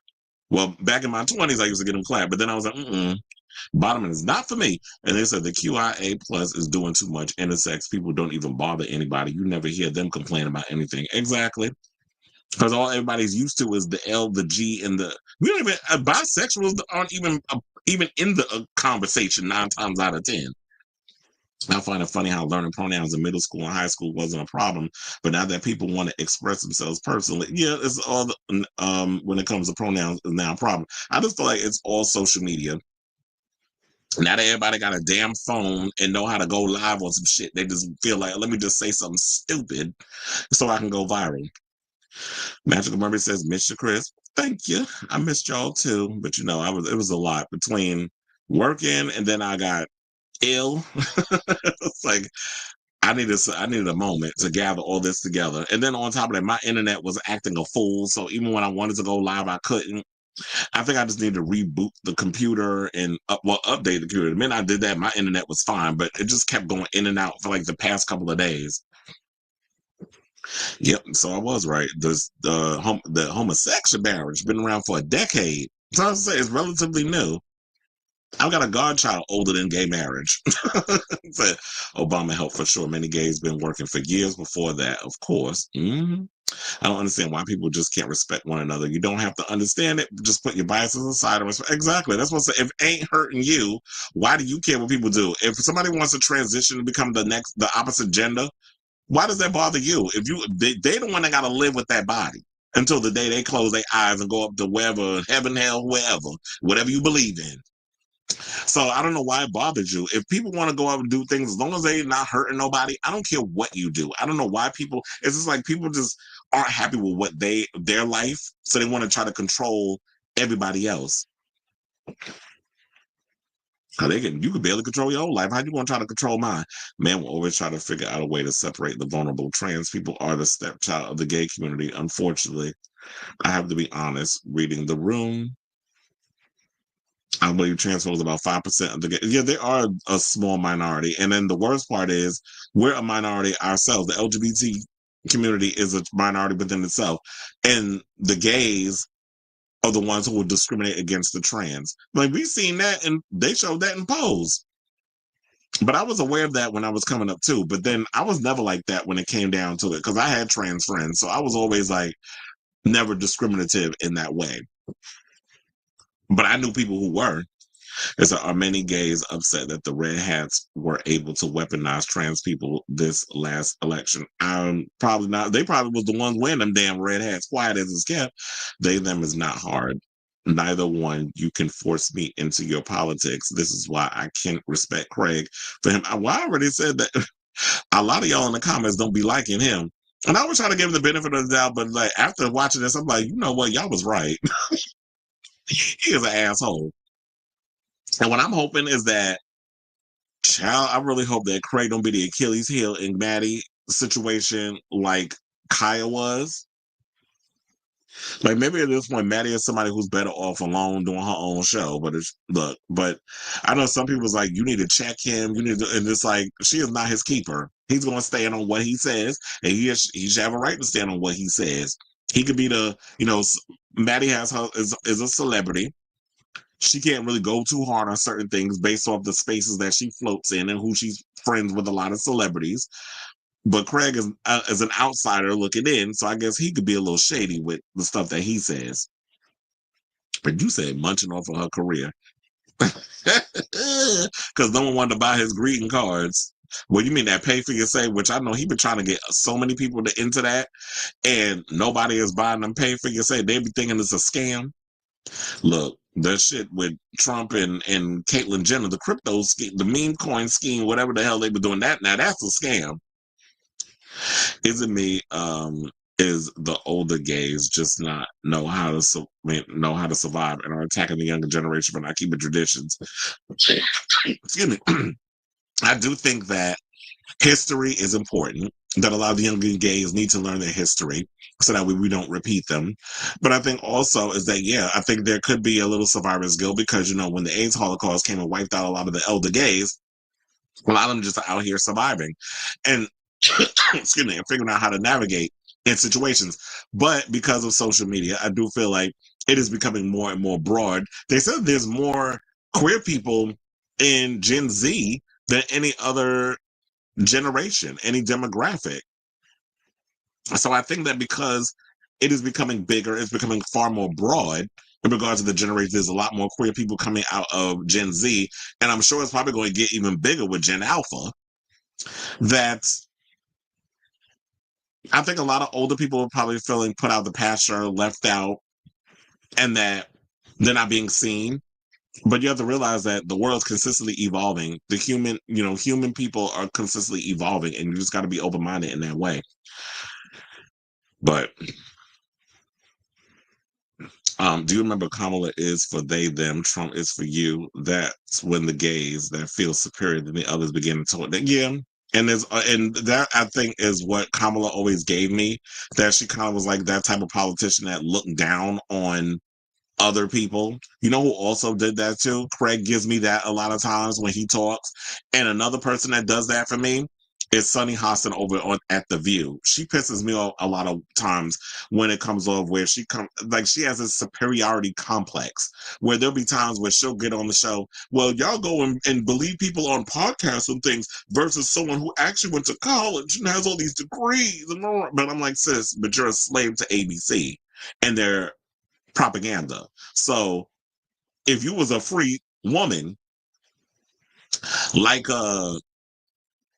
Don Lemon over there on the YouTube, or like me, or whatever the case is, then I could understand you was coming out, because there was even a time when Don Lemon interviewed on his show, and you were like, well, there's certain things I do be wanting to say, but I can't really say it. Like, she would go there, but not fully. She would jump over the hill, jump over the ledge a little too much. She would just give just a little bit, because it's like, because you still are beholden to ABC, and you have an image to uphold, and you have shareholders to impress. So, you're not fully going to come out here and be as free as a Kyle Kalinske, a Sabby Sabs, or a Don Lemon. You still got to watch and curb what you say. So I don't like that whole idea of that superiority when it comes to people. It's like, bitch, just because you think, I went to college too, but just because you went to some Ivy League school, that don't make you smarter than me. Because one thing I can't stand was when people try to insult my damn intelligence. They say, I will say, I do feel that non-binary folk have muddied up the waters for trans people. There was no non-binary folk out hardly a decade ago.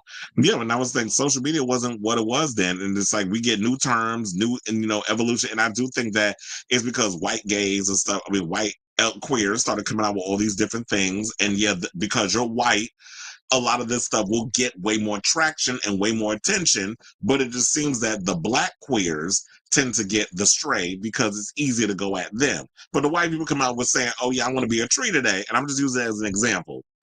And then of course people start rolling their eyes and they get mad. And then it starts that infighting. And Child Pride Month is next month. And we out here fighting. Shit, quiet as it's kept. We might not even have a damn Pride Month the way this administration is running things. Be true to the rainbow. Diversity comes in many shapes and colors. Exactly.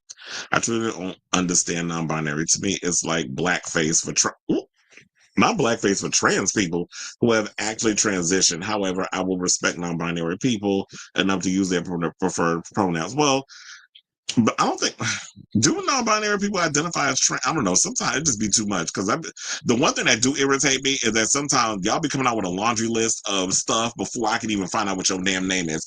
I'm like, child, now you doing. I be feeling like in that case y'all be doing a little too much. But so it's not as simple as the they them stuff. There do be something that just okay. Now I feel like at times y'all just doing that for attention. Especially the ones that be wanting to go viral. And I think they get lumped in with the people who genuinely just want to be respected and left the hell alone. So this is a nuanced conversation. Kamala strayed away from talking about a woman supporting the homosexual community. Please, she also moved away from talking about a lot of things. She wouldn't even mention, somehow she mentioned LGBT people. She ain't mentioned LGBT people. She purposely decided not to mention the gays. Why is my sister calling me?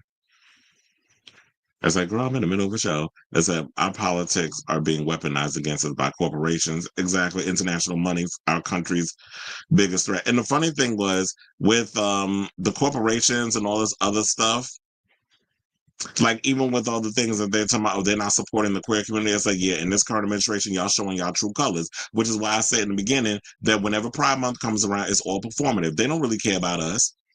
These, I'm gonna just use an example like a TD Bank or a Target and all these other ones, the one that they be all having their floats out at Pride and so, yeah, we love the gays. And then July 1st coming, you wouldn't even know that there was a rainbow on their window just about, literally the day before. So it's all performative. Manny is always better off alone. I don't know why she tries to make it a duo, like how she did with Kaya. She's funny on her. Yeah. I mean, sometimes I think we like the idea of just doing the back and forth banter thing, but I realized that too. It was funny because I was talking to Sailor Mermaid yesterday and I was like, you know what? I realized I can't do it with roommates. I can't do all this stuff. I like being by myself. I am my best friend by myself. I mean, if my friends want to come over and hang out and all this other stuff, that's great. Like we can hang out, we could slap 5, we could play PlayStation 5 because I do have one. We can play, games or whatever the case is. Like I love company. I like having friends. And if I'm in the mood to have sex, please, it's New York. There's plenty of ass that I can stick my finger in and just go to town. But you can go home when we done. But as far as like, I realized the roommate thing, I've had so many bad experiences with roommates. I can't do roommates. This is why I like being by myself. And then when it comes to a show, I've done the co-host thing. I've done multiple co-hosts. And I realized, you want to know something? A lot of times you're not on the same page with them people. I'd rather just do the shit by myself. So I think we're kind of like in the same vein of that. Those new neo, what the hell? I can't even read today. Neo pronouns are a little too much. No shade, but how am I supposed to refer to you as a ghost self? What the hell is a ghost self or them? Yeah, when I think this is what the conversation should be. This is the doing too much. When you're talking about a ghost shell, a ghost self, a them, or you come up with these weird names or what, I'm like, what? Or you know what even bothers me too when people say Latinx. I'm like, who said he was a Latinx? And then it was Latin. I'm like, okay, child, now y'all doing too much. Where it's like y'all coming up with all these little weird things. And it's like, okay, y'all just trying to be different. You're trying to be unique. Speaking of unique, Did y'all see the thing about Beyonce when she was performing Cozy? And somebody didn't mark her spot on the stage, and she thought she was about to get hit with that little mirror thing that she had from the Renaissance tour. And I know she was saying in her head, somebody's getting fired. Funny enough, I do drink. I ain't gonna hold you. I do drink Starbucks though. I had some on Friday. They refreshers be slapping. Look, they refreshers, quiet as it's kept, is way better than the ones at Dunkin' Donuts. I tried this one at Dunkin' Donuts. I'm like, this shit is disgusting. It was like this clear flavored one. I was like, look, I'm so glad I picked the medium because I was like, mm-mm. So yeah, I ain't gonna hold you about Starbucks. I did have some on Friday. But anyway. They said, watch there be no Pride Month because there's no DEI. Trump basically said on my birthday, it's Victory Day or whatever. There was no holiday on May 8th except Mother's Day. Let me have my 41st birthday in peace. But we'll see. The term home is more about personal comfort than having a place to sleep. You said I had some yesterday. And did. All right, y'all. So let's finish out the rest of the show because you know that one with Anjelica. I knew that was going to be the long one of the show. But anyway, let's get into some more trans news. And let's talk about Robert De Niro, whose daughter, Erin, has come out as trans. And that's the one he had with, what was the mother's name? Tukey Smith. I remember when he was with her. And look, I remember there was this little joke or whatever when Wendy Williams was trying to interview Robert De Niro and he walked past her. She was like, I thought he liked black women. I was like, chill, that's for that. But yes, Robert De Niro loves him some black women. That's why when you watch one of my favorite movies that he directed actually, A Bronx Tale, and you see that scene with Little Brancato, who I always had a big crush on. It was like Little Brancato with Terrell Hicks. Whatever happened to Terrell Hicks? I used to live for her back in the day. And the last time I saw her, she was in Belly. But anyway, she was the black girl that was in A Bronx Tale. And when you saw that, I was like, Robert De Niro done wrote his real life infatuations up in this damn movie. Just like Quentin Tarantino, like writing in his little feet fetishes when he be doing his stuff. So yes, his child Erin came out as trans, and I believe she started transitioning back in 2023 of November. So it's only been a couple of months. And people were wondering what he had to say on it. And he basically said that I love and supported Erin as my son, and now I love and support Erin as my daughter. And that's what he told TMZ. He also said, I don't know what the big deal is. I love all my kids. And that's why I was like, you know what, when you look at someone like Robert De Niro, who I believe is in his 80s, how he's so progressive in a lot of the way he thinks. And it could be because he was always in the arts and that sort of thing. He's got, I believe, 7 children. But yeah. I love the fact that he is hella supportive of his child, and we're hearing more of that. And it's funny how she kept Erin. It was spelled Aaron, and now it's spelled Airyn. So it's like you kept the same name, you just changed up the spelling, which I thought was clever. And then Erin, how we found out about, since we were talking about pronouns, she actually spoke to Them magazine about the transition. Now, for those who are not familiar with Them is more like I don't know if they have an actual magazine, but I know they have a website. And it's literally it's like LGBT, queer people of color. They talk about a lot of stories with that, interviews and stuff. The last time I saw Them, I don't know if they were at Drag Race, the premiere with the recent one, season 17, but I do remember when they were at the previous season when I did the season of Drag Race with I think it was the one with Sasha Colby, because I don't go to season 16. I went to season 15, so she was there they were there for that one. So she said, I think a part of my transition is also the influence Black women have had on me. This is what she told LGBTQIA plus publication Them. I think stepping into this new identity while also being more proud of my Blackness makes me feel closer to them in some way. Now, according to the outlet, Erin, a self-proclaimed late bloomer, felt emboldened after seeing other trans women speak out about their transitions. Saying, quote, trans women being honest and open, especially in public spaces like social media and getting to see them in their success. I'm like, you know what? Maybe it's not too late for me, she told the outlet. Well, how old is Erin? I think like 23. No, she's 29. I'm sorry. It's like, no, it's never too late. Look, say what you want about Caitlyn, but then she transitioned like damn near in her sex. Was it sex engineering? No, she was in her 60s, right? I don't know. The bitch was old. She probably applied for AARP when she transitioned at that point. So it's never too late. There's so many different age groups that people find the courage to fully go through their process of transitioning. So yeah, at 29, it's never too late. So Erin said that she started hormone therapy in November of 2024. I said November 2023. I'm like, child, we in 2025. How did I go back 2 years? She initially came out as a homosexual man while in high school and said her famous family accepted her queerness. Still, she worried about fitting in, saying, I sort of stood out like a sore thumb, and there wasn't anybody in my family that could relate to that experience. I was always told I was too much of something or not enough of something growing up. Too big, not skinny enough, not black enough, not white enough, too feminine, not masculine enough, she said. She divulged in the outlet that she's pursuing a career in acting and modeling like her mother, saying, I want to hopefully be an inspiration for at least one other person like me who's black, who is queer, who's not a size extra small. I want to see more trans women, more black women who are maybe bigger bodied, who don't fit the mold of super thin or heroin chic.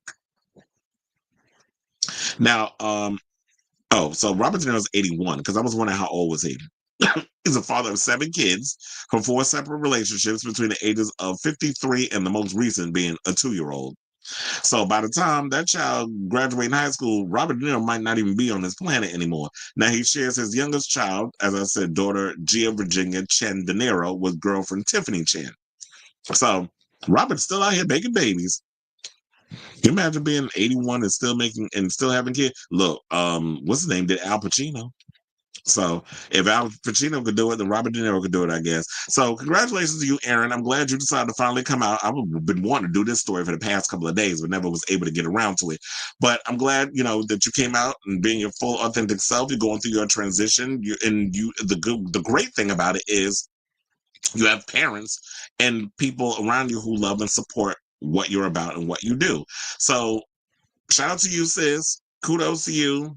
I'll definitely keep an eye on you as the story develops. And also, I should mention, she ain't the only one that came out. I just heard that Eddie Murphy's child came out as trans. I believe a trans man, because it's Phoenix, the child that he had with Mel B, is transgender.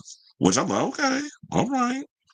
So now, a lot of celebrity and child, now if anybody could tell her about the trans community, it would be Eddie Murphy, if you know what I'm saying, and I think you do. So yeah, let me know what your thoughts are on this story in the comments down below. Oh jeez, I can't wait till this damn cold is gone. Joshua says, Erin is so cute, so happy for her. Yes, she is. Hollywood tends to be much more understanding. Many celebrities have trans-identified children. Not joking with you when I say I was watching a Bronx Tale clip right before.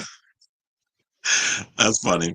You said right before your show, I always thought their interracial relationship was cute, and it was set in the 60s. Yeah, that's like one of my favorite movies. The Swedish rock band Ghost made Billboard 200 history 31 years after Ace of Base topped the 200 with The Sign. But good for them, because I have no idea who Ghost is. But you said Roxette, Abba, Toblo, and Robin wasn't able to achieve, but now Ghost joins Ace of Base as the only Swedish acts to top the Billboard 200. Okay, so now without further ado, all right, y'all, let's get into our final topic. Let's talk about Marlon Wayans, who recently did an interview, and he's opening up more about his trans child and saying the lessons that he learned while supporting his trans son, but also said that he lost out on a lot of friendships because he decided to support his child instead of abandoning him. And I'm sitting there thinking, who are these friends? Because if they famous people, like I would not want to be. I'm like, well, damn, how do you treat your kids? Because if you sit up there saying that you can't support me for supporting my child, then you a POS, piece of shit. So he appeared on the IMO podcast, which is hosted by Michelle Obama and Craig Robinson. That would be, I think, Michelle's brother. He said Kai's transition had taught him about unconditional love, saying, quote, when they went through the transition, I actually went through the transition. I went from denial to complete acceptance. It took me a week to get there. What I've learned as a parent is for you to stop loving your, is if you, wait. What I've learned as a parent is for you to stop loving your child because of their choice in their life. That's a poor reflection on you. I thought I was reading that wrong. That's why I was like, what? Then it says, when there's people that go, I'm not going to associate with you because you do that, or this is against God. Listen, I'm not here to judge. I'm not God. Only God can judge. And if that's a mistake and we get to heaven and God don't let my child in, I'll shave their beard and sneak them in through the back. But I'm going to love my baby. I'm a father. I'm always going to defend them. I'm always going to protect them. I'm always going to respect them. And that's all people are asking for. And that's like, Craig, since we going back to that, is that you got to love people unconditionally. They ain't do nothing to you. They're not out here harming you. They're not hurting you in any way. How you not going to love somebody because it's against what you've been led to believe? What if a lot of the stuff you were taught to believe in life was propaganda and a lie? And now you're opening your eyes to things. And this is people who aren't used to having their eyes open to something that's different than what they're used to. So, of course, you're going to go against it. So, as well as showing support for Kai, Wayans has used his platform to voice his backing for the LGBTQ plus community. Now, last year he told Screamer for Hudson, I went through the 5 stages of grief to get to the beautiful, magical place called acceptance. Kai taught him that he was a lot stronger than I thought. They are the same child they was before. They've just got a beard now. And speaking on the Blocks podcast, he said that he was embarrassed by his struggle to accept his son's transition, saying, I protested against it, and I don't say that with pride. I look back on those actions and I'm ashamed. But all he wants now is for his child to be happy, saying, this is their life and they should be happy if they do this. And if they want to change back or whatever they want to do, it's not on me to punch down on my child. It's on me to love my child. All I could do is love my child, and that's what I do. So yeah, you have to realize, because I know like when you have a child, parents get to this place where it's like they want a mini me. They want something of themselves. And it's like, yeah, it took a part of you and a part of the mother to make this child into a whole human being. But once this child is in the world, then you can teach them how to be respectful, how to walk, how to talk, educate them on certain things. When it comes down to bigotry and hatred and all this stuff, that is a taught behavior. So just be mindful of like not trying to teach your children to be evil and mean spirited towards other people. Teach kindness and respect of others. But for the most part, when it comes to the blueprint and the identity, that child has to form their own identity. They have to be able to be themselves. They happen to be up under the rainbow umbrella, then that's not something that was forced upon them or they just decide to wake up and decide to be. That's just who they are. And I feel like we have so many incidences where kids are taking their life, and we already have an administration that's cutting funding for teen, unaliving and things of that nature. He's cutting a lot of stuff that's going to affect the LGBTQ plus community. So I feel like, with unaliving rates going up extremely high, kids just want to know that, what, they're loved on and their parents respect them, and they don't want to, be tossed out in the street. Because when I was growing up, that was what I had endured a lot of. I wasn't one of those kids. I was lucky. But seeing a lot of people who are out on the piers and trying to survive, underage prostitution, drug use, and trying to fend for yourselves because it was cheaper to stay in New York at the time. And these kids are trying to figure out how to survive because their parents kicked them out of their homes. So they would come up to New York as a way to survive and to be able to stay here because it was community here. And that's what they were looking for. Some made it, some did not. But there was that sense of family and community when they came to New York. So I love the fact that we have more parents out here who are loving on their children. Marlon Wayans, I'm sure Eddie Murphy, when we talked about him earlier, and Robert De Niro, Dwayne Wade. I love hearing so many more parents who are of color that have trans children that are speaking out on loving on their child regardless of the decisions that they made. They're not just throwing them out in the street and putting them out the pasture because they didn't ask to be born. No shade. They did not ask to be put in this world, and they're not asked to be born. So love on your kids is what I say. So I say all this to say, what do you guys think of this story in regards to what Marlon had to say on Michelle Obama's podcast with her brother Craig Robinson about loving on a child and what their child has taught them, and the ignorant people, look, the people that want to be in your life, then they weren't meant to be in your life. Let them go wherever they're going at. Screw them. So let me know what you guys think of this story in the comments down below.